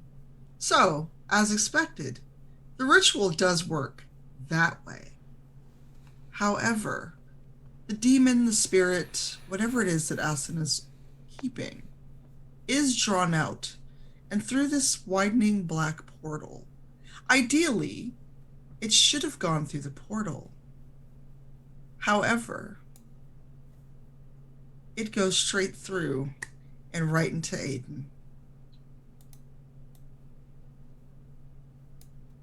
He is now possessed and not looking very happy about it. Is there a visual for this? Like we would see that? You would see it happening. It's happening right in front of you. Simon, you're the worst. Why would you do this? Nobody said it was all Simon. Oh, man. I Mavia just would kind of can't blame you. Mavia would kind of look at both of them and then look over at Zelanis. Is that what is supposed to No, Aiden not doesn't no, look Nope. It was see the big tear in the world with the darkness and the. It But was I- supposed to. Yeah. I have to stab Aiden? Yeah, there's a non-zero chance. Yes. Did any other spirit show up? For that, I'm going to make you roll. Okay. And also, we should probably change the map. We are not in Skyhold doing this. The Fenris Camp map, please. It's as close as we're getting to outside. So Aiden looks upset and angry, and we saw him get actively possessed. Yes, and before many of you can do more than basic what the fuck, you see Aiden's eyes get red. Farisa fires. Well, you have now entered combat. Oh my God! Farisa said she was actively looking to see when this shit went wrong. Shit has officially gone wrong.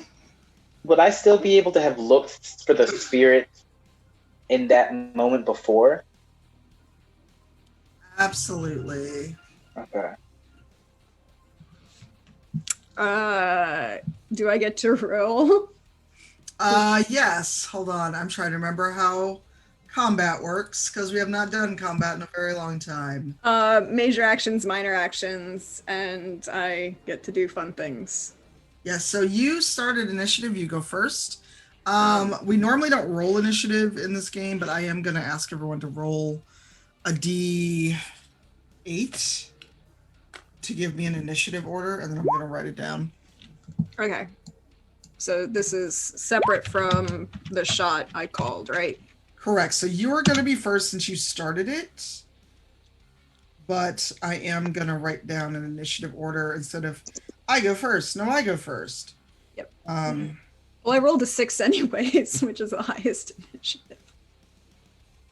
So initiative. Oh, except Zalanis. So for this first round, Verisa is first. Good. Then Zalanis. What was the rest of everyone's roll? I got a 4. Also a 4. So is that a roll as Aiden or a roll as Harold? Oh, it's a roll as Harold. Do you want me to roll for Aiden? No, I will roll for Aiden. Okay. Athson, what did you get? You got 4. Okay, so Harold and Athson are back to back. Mavia, what did you get? You're muted. She got a 2, and so did Bastian. 2. And Bastien got a 2? It's the power of friendship. The friends got the same initiative. We are stronger together. I need to roll no. something for Fenris. And of course, the one time I really need a die, it's not in front of me. Good job, me. Need to roll for Fenris, Anders, and Solus. Wow, Fenris, good job. I'm just gonna say Fenris, Anders, and Solus go before Aiden. Actually, no. Fenris, Solus, and Anders. All right, Verisa, what you doing? Fun facts that I get to do fun things. Minor action to aim and firing. I'm not aiming to kill him yet. Okay. So that's a 19.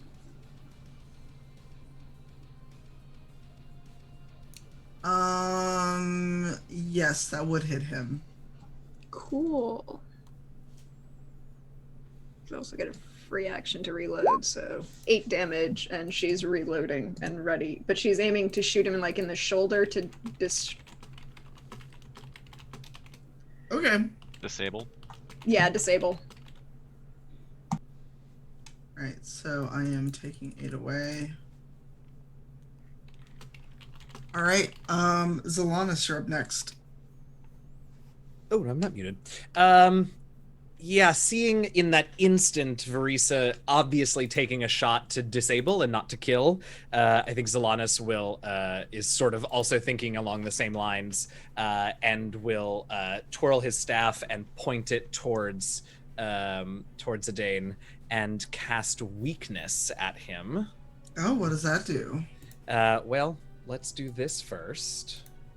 Okay, so I made my test, which means that Adane needs to make a magic spirit test against my spell power, which is 13. Okay, so what do I roll for that? His magic, and if he doesn't have a spirit specialization or focus, what game are we playing? He does. He does. actually. Okay, so then he'll add his focus If bonus. if you just click on the word spirit under the magic stat, it should Okay. roll with that bonus added automatically. Okay, I'm gonna roll it. Okay. So he beat my spell power, which means the only thing that happens is that his speed is reduced by 5 for 2 rounds. If you don't mind, give me 1 second though, because I just realized that I have stunt points, so I want to quickly see if I can make this harder on him. No, that's fine. So he's just slowed down a bit. His speed is reduced for 2 rounds. Okay, well, he wasn't going too far anyway, so... Yeah, I was hoping it would do the other stuff, but he had spirit focus, which I was not anticipating. Well, see, this is what happens when you don't learn your party members and you don't talk to them. I just got back from the crossroads. Harold, you're up next. Harold never knew Aiden. Right. And so he doesn't really like. He's not gonna hold back. He's just gonna charge in, and strike. Actually,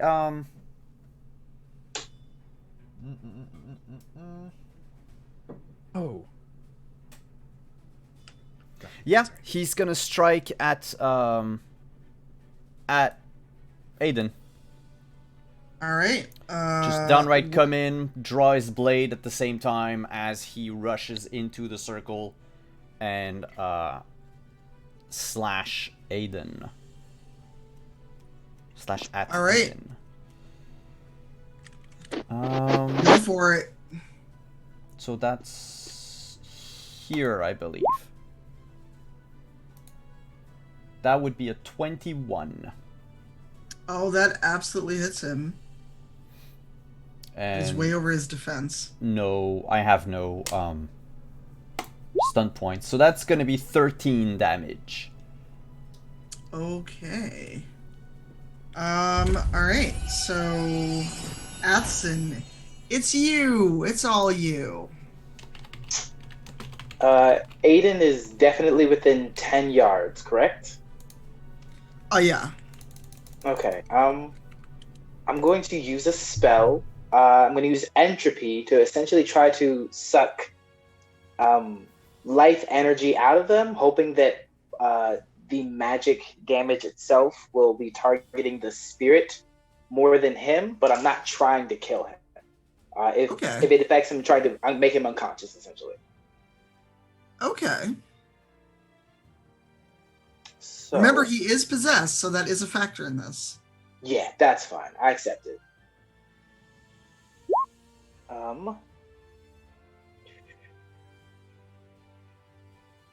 My target was 15. No, your target was 12. You rolled a 15. Oh, excuse me. Yes. So my target was 12. I rolled a 15. And then it's, yep. So that would be 1d6 plus magic penetrating damage. Oh dear. So you will get a chance to hurt him. Not sure he'll actually be incapacitated due to the recent possession. That's fine. Did they actually roll the damage for me? I don't think so. No, they did not. I don't think. No. No, because it would say damage. So click on whatever it is you're using for the damage. Cool, thank you. I have never used a spell in this game until today. Really? Yeah. I never really, because I almost took a thought, but then I never actually did. So that would be 7 damage. Okay, I am taking away 7 hit points. Next up is Mavia. So Mavia is assuming talking is also a free action in this game, is going to kind of look up at Bastion next to her and be like, do I really have to do this? At the very least, defend yourself. So she, while Athson is attacking and distracting Aiden, is going to circle around behind him and backstab him. All right.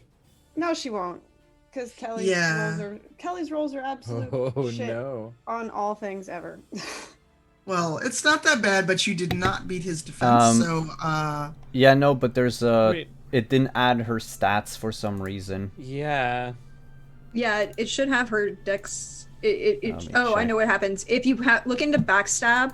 Oh, thing it about doesn't have backstab- the No, you have to make an attack, and then backstab is just extra damage.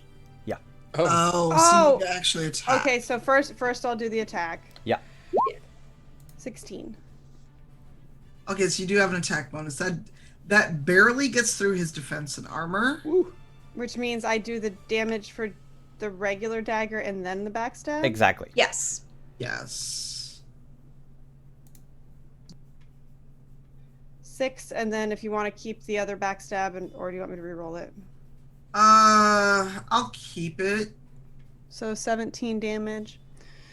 The whole that's backstab should only be 2d6. Yeah, it should be 2d6. Hold on. What is That's this still doing? 11. Yeah. Oh no, that Yeah. was 3d6 you rolled, so redo it. There you Yeah. go. 3. Okay. So 9 damage. I don't know why I've got multiple dice on here to click for it, and it's driving me crazy. So Mavia would do that, and the whole time she's doing it, behind him, you just see tears start rolling down her face because she does not want to do this. Yeah, well, in a case of possession, sometimes you have to do the things you do not like to do. As she stabs him, because she's close enough at this point, even though she's very short, she's going to stab him, and she's just like, "Hey, remember when we saw the wyverns? That was really cool. Please remember?" Yeah, there's no recognition. So actually, it's next up is going to be Fenris, then Bastien, then Aiden. Fenris has been pulling together a smite while all this has been happening, because he has trained as a Templar while he was traveling. And I need to pull up Fenris's character sheet because I'm the worst DM.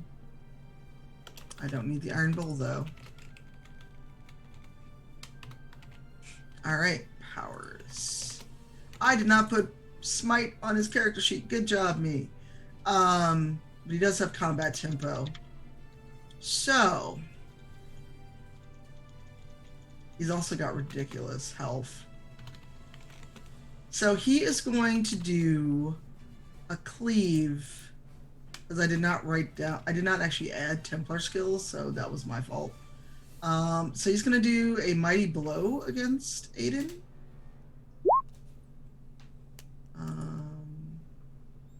That hits. And it was with Lathantralus. Oh my god, for real? You bastard. He hit Aiden, but he did not do a lot of damage. So, that is his turn. Bastien, you are up next.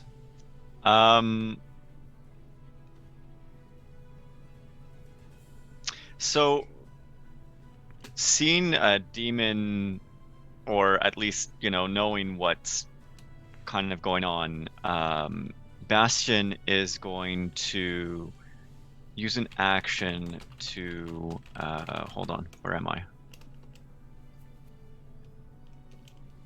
He is going to, as a precaution before fighting, activate Spirit Warrior mode, which would grant him a +1 bonus to defense and a +1 bonus on magic tests to resist spells and other magical attacks. Okay. And then with that, so that would be a minor action. He's then going to attack with his glaive. All right, roll it. Where is my...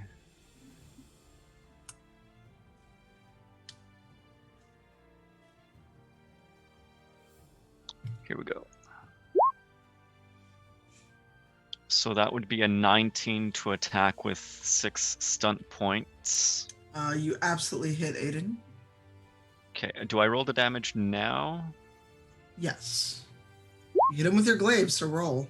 So that would be 9 damage. Okay. Is there any additional And then, damage or...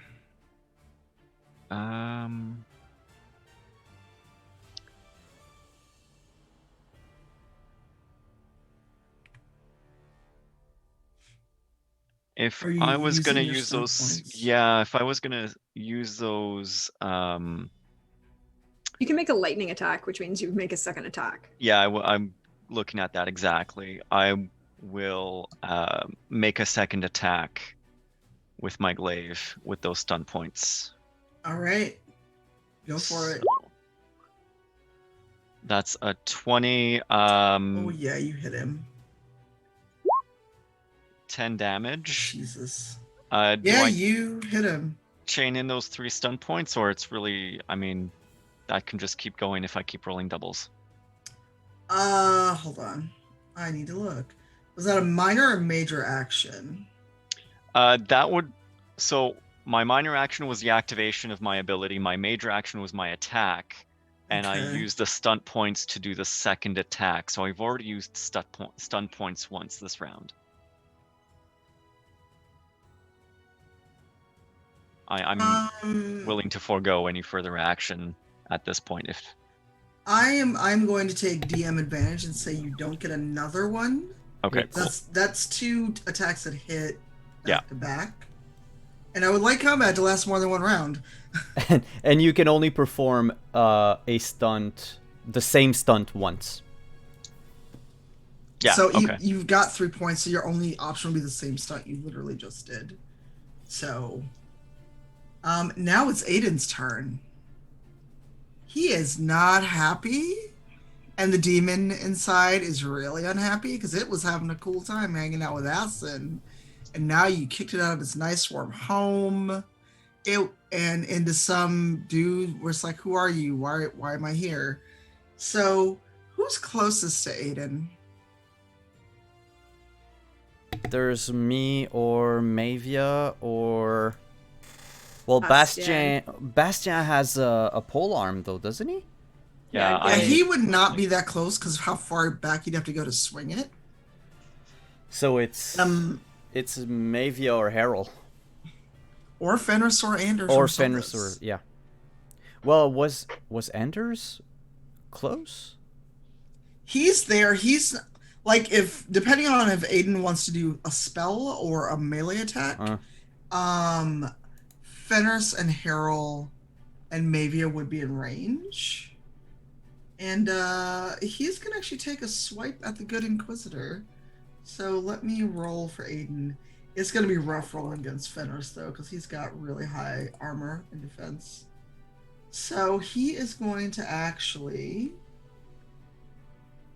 See, he's going to try to use magic against the Inquisitor, which would not be smart.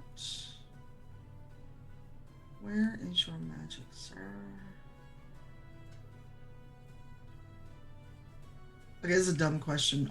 How do I actually roll using magic? So if you're on his sheet and you want to cast a spell, Yes. you... Oh, that's weird. I Die can't see on the the magic shit. tab. Oh, I guess I'm not looking at yours. But in the magic tab, there should be, by each spell, there should be a little D6 with Got a 3 it. on it. There you go. He is going to cast Mind Blast on Fenris. Let's see how that went for him. Oh shit, actually no. He did not hit Fenris because Fenris is resistant to magic, and that is nowhere near enough to breach his armor. So Aiden attempts to Mind Blast Fenris, and he actually, he doesn't brush it off, but it doesn't affect him the way Aiden expects it to. So he almost shrugs it off and is at the ready for another attack. So now that Aiden has gone, and everyone in the party is gone, Solus, who's been surprisingly quiet most of this time and just observing, and Solus has no character sheet, so I'm going to do a thing. He is actually pulling together a spell to try to subdue Aiden, and he is going to hold his action for this turn. And Anders, who does have a character sheet, is going to try... He is not going to do that because I only gave him creation magic. He is going to attack Aiden with his arcane lance, which is melee. Oh, he hits him. He definitely hits him with an arcane lance. Because that is way more than what Aiden has in terms of armor. And he hurts Aiden. That is not... Aiden's not doing so well, just so you all know.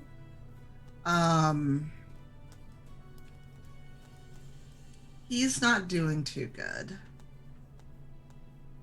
And we're back at the top of initiative order, and it's actually Zalana's first because he rolled higher. Yeah. So within engaging him in melee are closest are Harrell and Verusa. Did you shoot him or stab him? Oh, I shot him. Yeah, okay.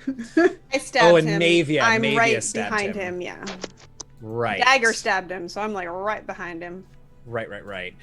In that case, I think this round, concerned for his friends, and, you know, in that Zalana's way of, like, low-key perpetual optimism, hoping that we don't have to super kill Adane, I'll cast, where is it? Heroic Aura on Mavia. Okay, what bonus does that give Mavia? Well, let's see. Okay, I made it so that's a +2 to your defense, Mavia, until the end of the encounter. Huzzah. Is that your only action? That is Thank my you so major. much. I'm very squishy.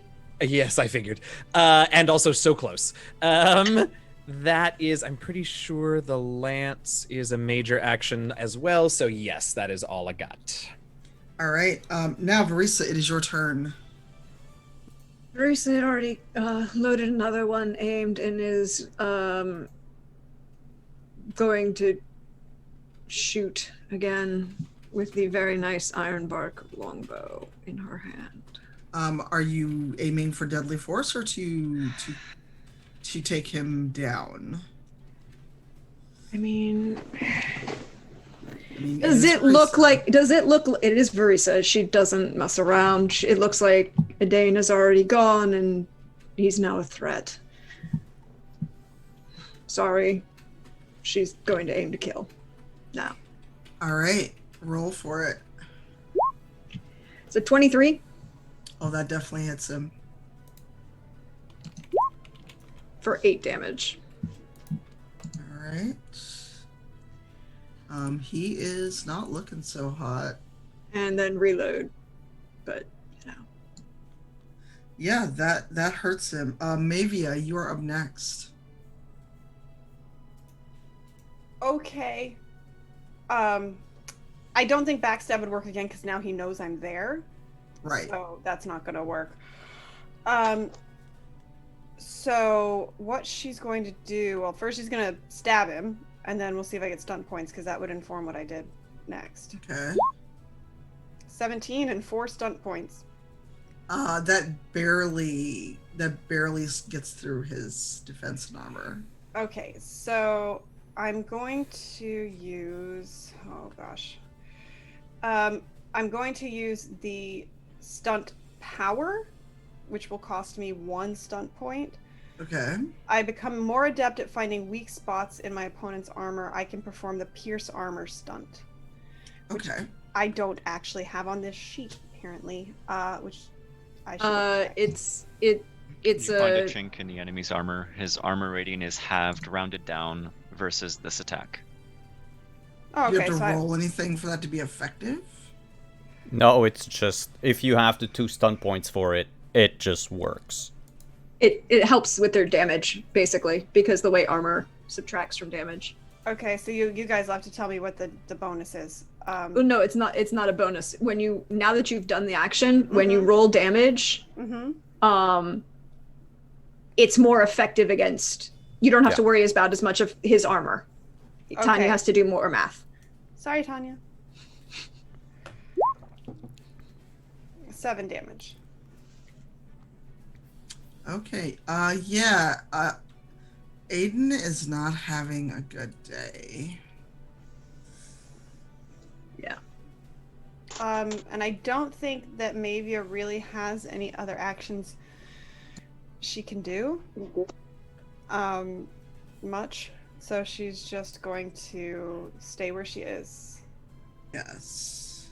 And I realized I skipped Harold and Athson. I was so- wondering, but I didn't know. That's fine.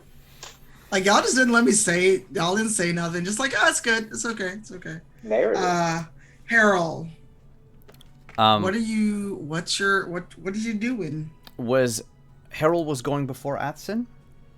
Yes, it was Harold, then Athson, and Okay. then maybe I goofed. Then Harold is going if he doesn't look good and He's hurting. okay, then Harold would try to hit him across the face with the flat of the blade Okay. to try to whack him unconscious Okay. instead of killing. Okay. I don't know if there's a stunt for that. No, there's- it would just be your attack, but you're calling the shot. Sure. First of all, I have to hit, so we'll start with that. Bloop. Yeah, that hits because remember, what Mavia did have his armor. Cool, cool. It's only against her. Oh, it's only against her. It's not in general. Well, never mind. But wouldn't the 18 hit anyways? Yeah, it would. But I was thinking whatever maybe it did affected him regardless. I didn't realize it was just effective against her when she attacks. Okay. Yeah, when rogues get to do that, it basically just means that we get to ignore the armor defense, Yeah. So like with the damage we do more of because you don't take the armor off for that round. Okay. Well, yeah, that still hits. That's true. Harold knows about possession and the taint that goes into you. And yeah, he doesn't want Aiden to suffer that, so he's going to actually try to put Aiden out of his misery. So instead of hitting him with the flat, you're just hitting him. Are you going for a headshot? I want to say for a hard shot. Okay. Like a stabby stab. Okay. For 11 points of damage. Your blade does sink partially into his chest. It's not quite enough to take him out. You just hear this enraged howl come out of him. And it's not a human or elven sound. Whatever is in Aiden is really, really angry that you did that. Well, if I had stunts, I could do something about it. True, but there But are people I who don't. get to go. Yes. But both Athson and Fenris get to go before he does. So, Athson, what are you doing?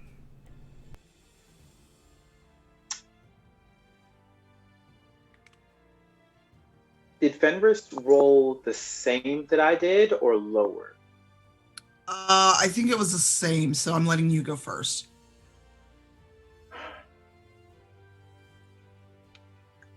I'm going to try to... I want to see if I can use Arcane Lance to knock him unconscious. I think isn't Arcane Lance like always an attack? Yes. Okay. Not sure that's gonna work out, but let's try. I see that now. I'm scared. Don't be scared. Do it. Oh, so I never got to look to see if there was a spirit that had come out. Am I still able to do that? Yeah, you saw it come out of you and go into Aiden. No, I mean another spirit, like the one that was going to replace the one that came out of me. No, that didn't happen. That rift that opened is in a weird holding pattern. Because the ritual was kind of interrupted.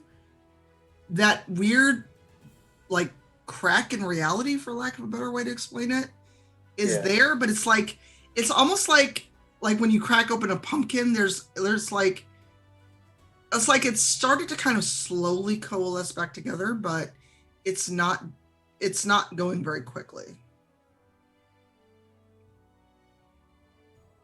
How far is Aiden from me? Probably 15, 20 feet max. Okay.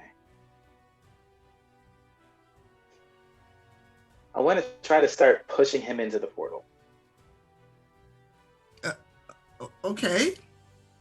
However, best I would be able to do that. I'm trying to visualize this. So you're gonna basically put him through a spaghetti strainer? I don't know if that's going to kill him. I don't know what's on the other side of that. I just know the demon came out, and this way I don't feel responsible if he dies. Fair enough. Is that gonna be an unarmed attack? Or are you just like shoulder checking him, trying to shove him through? If yes, best I can. All right, go for it. All right. So am I just rolling strength? Because that's bad. If you have like either an unarmed attack or some kind of blast attack, like you could try to arcane lance him into the portal. Let's do that. Oh Lord. Okay. That's a 7. Oh no, that did not quite do it. You missed. And I'm just gonna shout, send him through the portal. Luckily for you, it's Fenris's turn next, and he can do that. Oh no. Hey. So everyone hears a thud as Fenris drops his weapon, this massive two-handed sword, and he actually like turns the palm with the glowing thing. I don't know the right word for it right now. He turns his hand palm up, and the mages in the group are gonna feel this. And he calls forth a rift. And the rift that he calls forth, you see the rift that you all created in this ritual kind of like start to pulse in response, and they're both glowing green.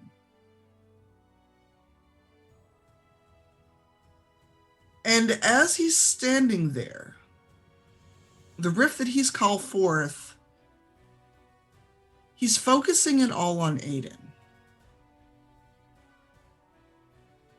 And demons aren't coming out of it. There's something different about it, probably because of what you all started to do with the ritual. So the mages in the group are probably going to have a magical hangover the next day. You see that rift widen that you started to open, and you feel a pull. And Aiden is just close enough to where he is the one that gets sucked into its gravitational pull.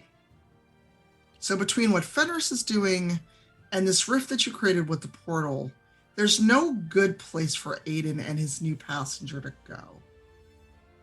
And some of you even see spectral hands reaching through that rift where a demon or something should have come out to exchange with what was pulled out of Acid and now controls Aiden.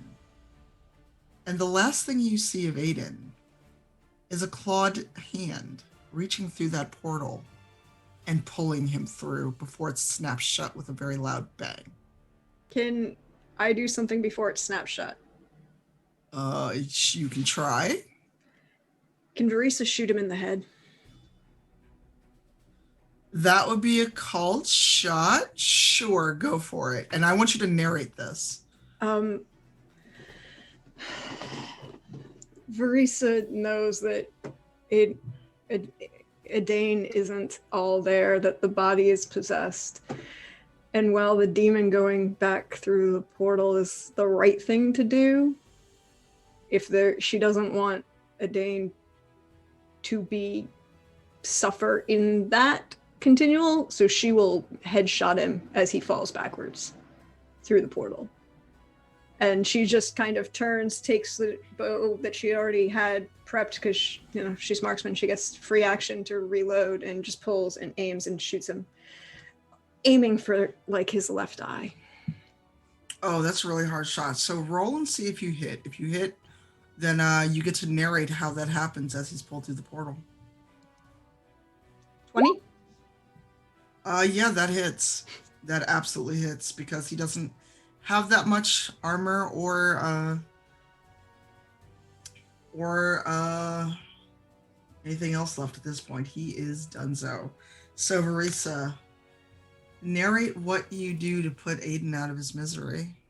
She just pulls the arrow, pulls it back, aims, and fires. And as she does, she makes sure she keeps eye contact with him the entire time. And then the minute she knows it's hit, she lets the bow fall. Well, not fall, but drop. Like she's not attacking anymore and stands, and then just kind of side eyes Fenris and sighs. And he pulls the rift that he summoned back. And those fade energies kind of almost suck the air out of where you're standing for a moment. And he closes his palm and he sighs and gets his sword and hangs his head. And he catches your glance, Verisa. And he just shakes his head no, kind of like, now isn't the time. Because he knows exactly what you would say. She doesn't say anything.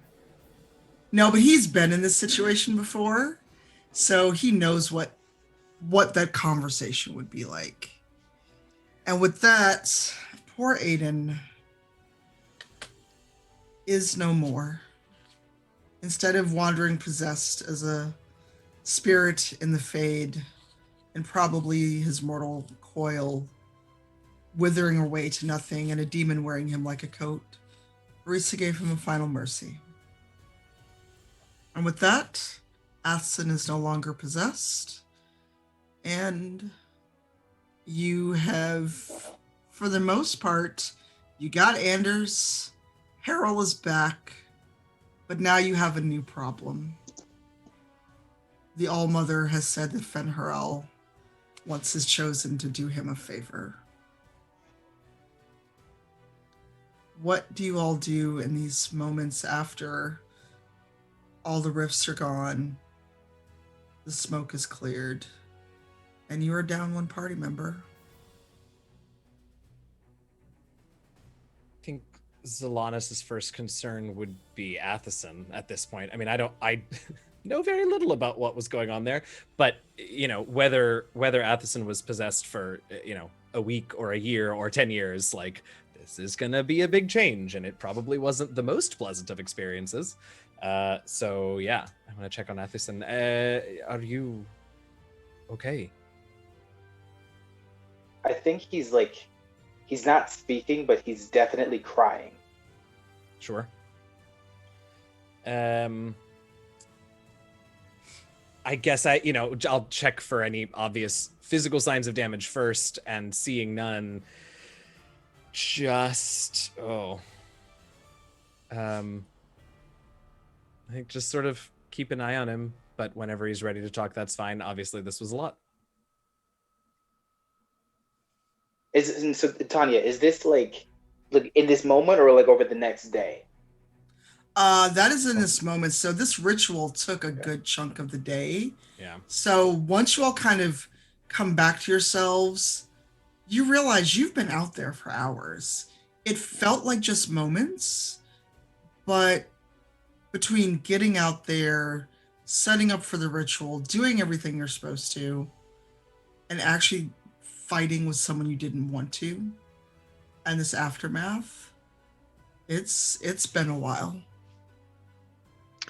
I think Bastion is gonna first off just release the spirit mode that he had summoned because it was a fight against a demon. And he's going to walk up to Mavia and just kind of plant the pummel of the glaive into the ground and kneel in front of her. And he's going to look at her and ask, you murmured something to him before or when you stabbed him. I don't need to know what, but did you see any of him? Did he react at all?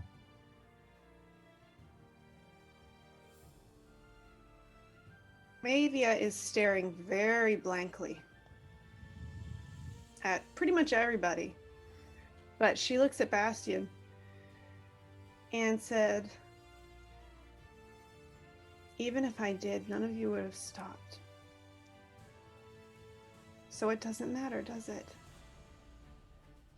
And she walks straight past Bastion and walks up to Verisa. Please don't kill me. She is going to pick up Verisa's bow. But Verisa still has it in her hand. She didn't let it. Oh, you said you dropped it. Yeah, I meant she dropped the aim. Well, it's still a longbow, correct? Yeah. I can reach it. You can. Good. Verisa. It's taller than Verisa. I know what a longbow looks like. She is going to look at Verisa right in the eye. You didn't even try. Not even a little bit. You have him. And she points at Solanas. You, and she points a finger. Apparently, grief is giving her bravado. Directly at Fenris. She turns and just glares at him and points directly at him and says, you have him. And she points at Harold. And then she swings around and looks at Bastion. You have a family. And you'll get back with them, even though it's your fault. He was just looking for his family again. None of you know what it's like to not have a family. And she's going to take her dagger and cut the string on Verisa's bow and walk away. Oh, that's not going to fly with Fenris because he knows exactly what it's like not to have a family. And Verisa. But here's the thing: you have to understand. Maevia doesn't know that. No, and I know that. That was in character. Yeah, and right now he has Harold. He has somebody. And This is my point. Verisa lets Maevia rant at her. And the minute you cut the string, she's going to use the longbow as a staff to trip you and say, I don't have Solanas. Solanas has you. I stand, and I always will. Be that person.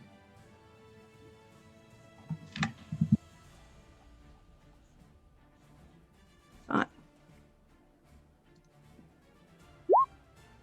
23. Mike, what are you doing? Kelly, you're muted. Kelly, you're muted. That's what I figured. I will be that person to stand and do the hard thing. And if you want to be mad at me, be mad at me. Don't take it out on them. I'm the one that shot him. Maevia picks herself up and says, I hope that it gives you some comfort to tell yourself that you did the hard thing and you didn't enjoy it. Ever. Not necessarily this time, but you really like your job. And you hear Fenris say, enough.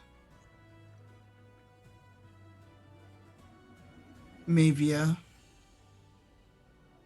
none of us enjoyed that. And I know very well what it's like not to have a family. My own sister was going to sell me back in the Imperium. I know what it's like not to have anyone at all. I know that you think we are just all hard-hearted and cruel and we enjoyed this. But we didn't. I have never enjoyed killing, whether at the behest of a master of my own hand to survive. None of us wanted to do that, but he was possessed, and a demon had him. That wasn't the Aiden you got to know. I know that you're mad at Verisa and you're mad at me and you think that we just all have it good. but we don't. Harold, I do care for him deeply, but that's not a reason to treat us this way. You have no idea what it was like to watch this again, because I've gone through this before. And he looks at Anders. I got lucky last time. This time we didn't.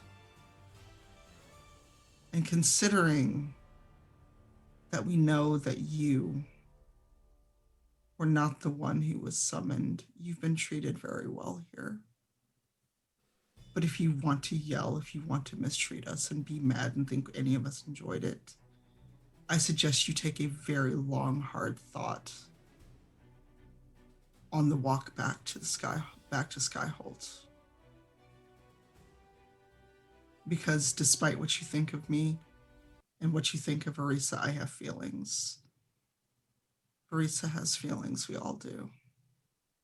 None of us enjoyed that. Just so you know. I didn't say anything about you enjoying it. I think you said enough. As for me not being the one that's summoned, Mavia, I think you need to stop. And Fenris, he doesn't give her a chance to finish. He just grabs Harold's hand and starts walking back toward the gates of Skyhold.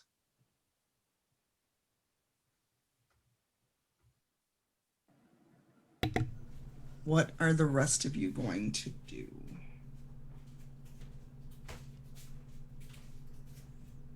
Nothing. Aston's gonna hug Mavia.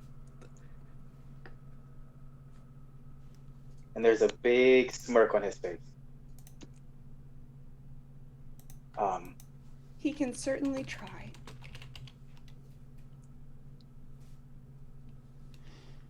She's not as mad at you, so. No, but it's the smirk that you know, not the good one. I don't think I'll see you again. Bye, Mavia. And I think he just immediately starts to leave. Like, not go back to Skyhold and get his stuff, leave? No, like, leave. Okay.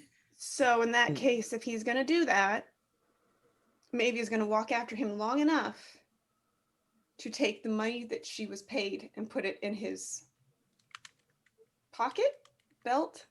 That's fine. That's probably. It's the internal conflict is that he expected to die, not Aiden. Yeah. So he'll probably come around and get his stuff like in the dead of night later, but he's essentially like leaving, and it's probably going to lead to like research of some sort. But I don't think he's like. He feels partially responsible for Aiden's death, essentially, because this was his idea in the first place.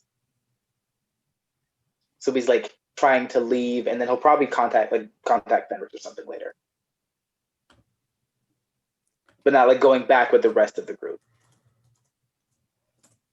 Okay, so she's going to put it in his belt, and hopefully he won't notice. He's probably not paying attention. All right. It is a somber group. Well, first, did Verisa, Zalanis, or Bastian have anything to do or say before you head back to the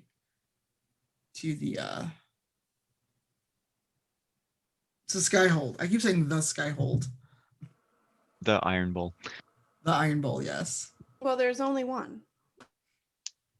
That is all Thetis can stand.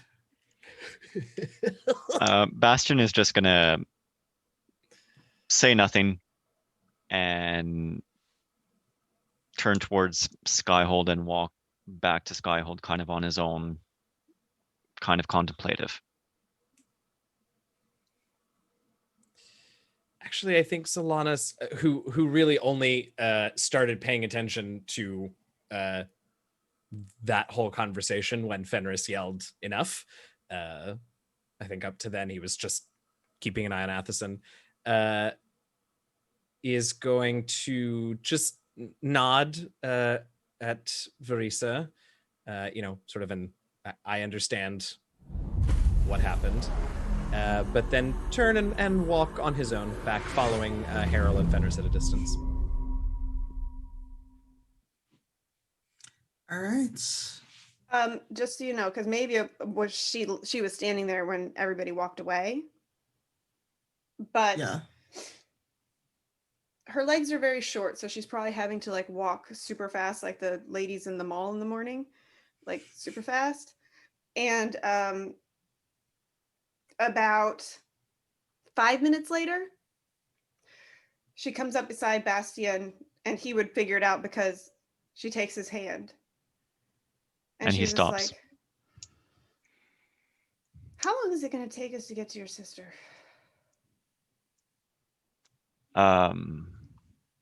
It was a rhetorical question. I don't have any money. You're paying for everything. And she just keeps walking to Skyhold. And inwardly, he kind of like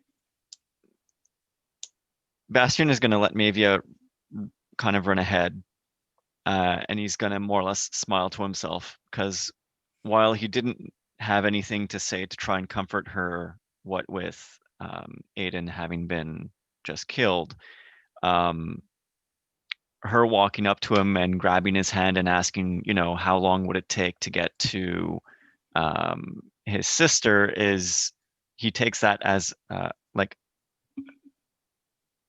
a good sign that she's gonna be able to get over it better than he expected.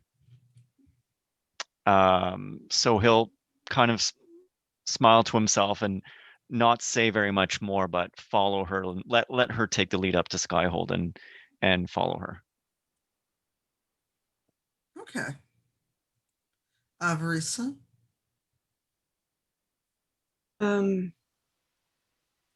Verisa waits till everyone else leaves. And she's just standing there with the bow watching. And she will walk up to where the portal was, kneel down and just say, Felondin and Salal and Aste. I'll let them know where you're gone. And she'll get up and turn and won't look back as she walks back to Skyhold. But this isn't the first time she's had to do it, and she's pretty sure it won't be the last. Yeah. And with that, I think that is an excellent way to wrap up our second season. That was a lot. All the feels. How's everyone? How's everyone doing? How are you feeling? I'm fine. Happy. I'm thinking about ice cream. Tanya, I sent you something. Yes, I saw. Okay. I was like, what? Yeah. Makes more sense. Yeah, I wasn't prepared. I was not prepared. But yes, that is our second season. And we haven't decided when. We are going to take a little break, but there will be a third season of Dragon Age. So. Yes, there will. But we need a break. So at least 2 or 3 weeks off. Yeah. Well, if the cast, I'll need you for a few minutes after we do outros and everything. But thank you everyone for coming. Thank you to all the raiders tonight. I did a quick count, and we were raided by about over 100 people. Woo-hoo. In 3 different raids. So thank you so much to Critical Bard, High Shelf Gaming, and Unmade Gaming for raiding us tonight. I hope I'm not forgetting any channel. I think they were the only 3. But thank you to all of you who hung out in chat. Thank you to you watching on YouTube. Thank you to all of our sponsors, Mage and Press, Roll20, Found Familiar. Thank you to our partners, Level Up Dice. And thank you to all of you my friends, for coming every Thursday evening for another season of Dragon Age. It was very entertaining, and I hope everyone in chat had a good time. For the last time this season, let's go around the table, same order as we did our intros. I have a cat who's slowly pushing me off my chair. So, yes, let's go around the table, and please tell us who you are. If you have anything to plug, please do so right away. You can put links in chat. We'll begin with Bastien. Hi, everyone. My name is Andrew at Anderful1 on Twitter.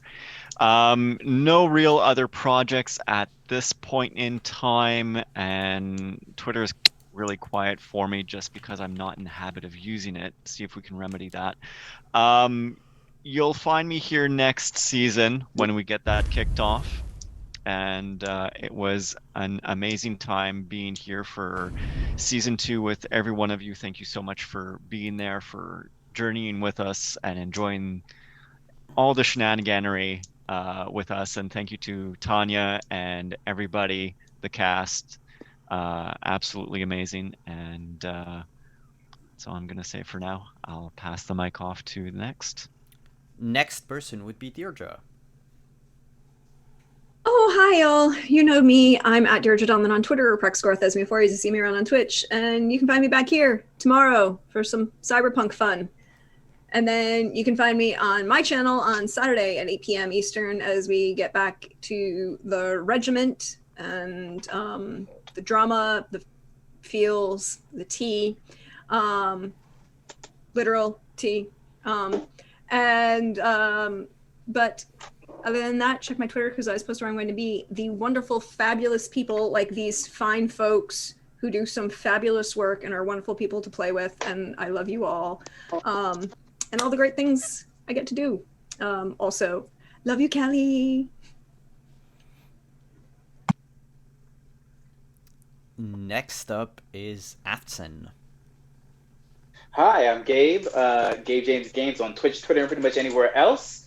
You'll find me doing a couple things for Roll20Con this weekend. You can find me on Mondays on the D&D channel at 1 p.m. Pacific time, playing through Rime of the Frostmaiden. I'm also working on the world development with Tanya for Into the Motherlands. You can find us on Sundays, but I'll leave Tanya to talk about that a little bit more. It's been fun developing something while it is being played. It's literally an experience like nothing else. It was fun to get to play your elven mage. Eugenio, you're next.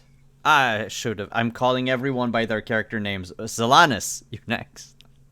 That's all right. Hey, everybody. I'm Eugenio. You might know me as DM Jazzy Hands. You can find me on Twitter at DM Jazzy Hands. I am the dungeon master and producer of an actual play D&D podcast called The Last Refuge. We just started season 7 yesterday, so lots of backlog if you're looking for something to binge, but you can also hop in wherever.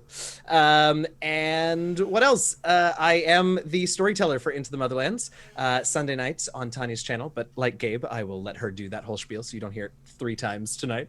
But you should definitely come check us out on Sunday nights at 7 p.m. on her channel because we have a really good time. Other than that, what else do I do? I stream on my own channel. Tuesdays we play Dragon Age 2, so if you're jonesing for more Dragon Age in between seasons, come hang out in my channel on Tuesday afternoons at 2 o'clock Eastern. And then Thursdays and Fridays I play Baldur's Gate 3, which has been a really good time, and I've got it set up so the chat makes all of the conversation and RP decisions for the playthrough, which has been super fun. So I believe, and every other Tuesday I'm over on Mini Terrain Domain playing through the D&D campaign Harper's Tale with V the Crafting Muse and Goblin Katie and Dr. B playing alongside me. So that's where you can find me. All right, Mavia, you're next. Oh, I'm Mavia.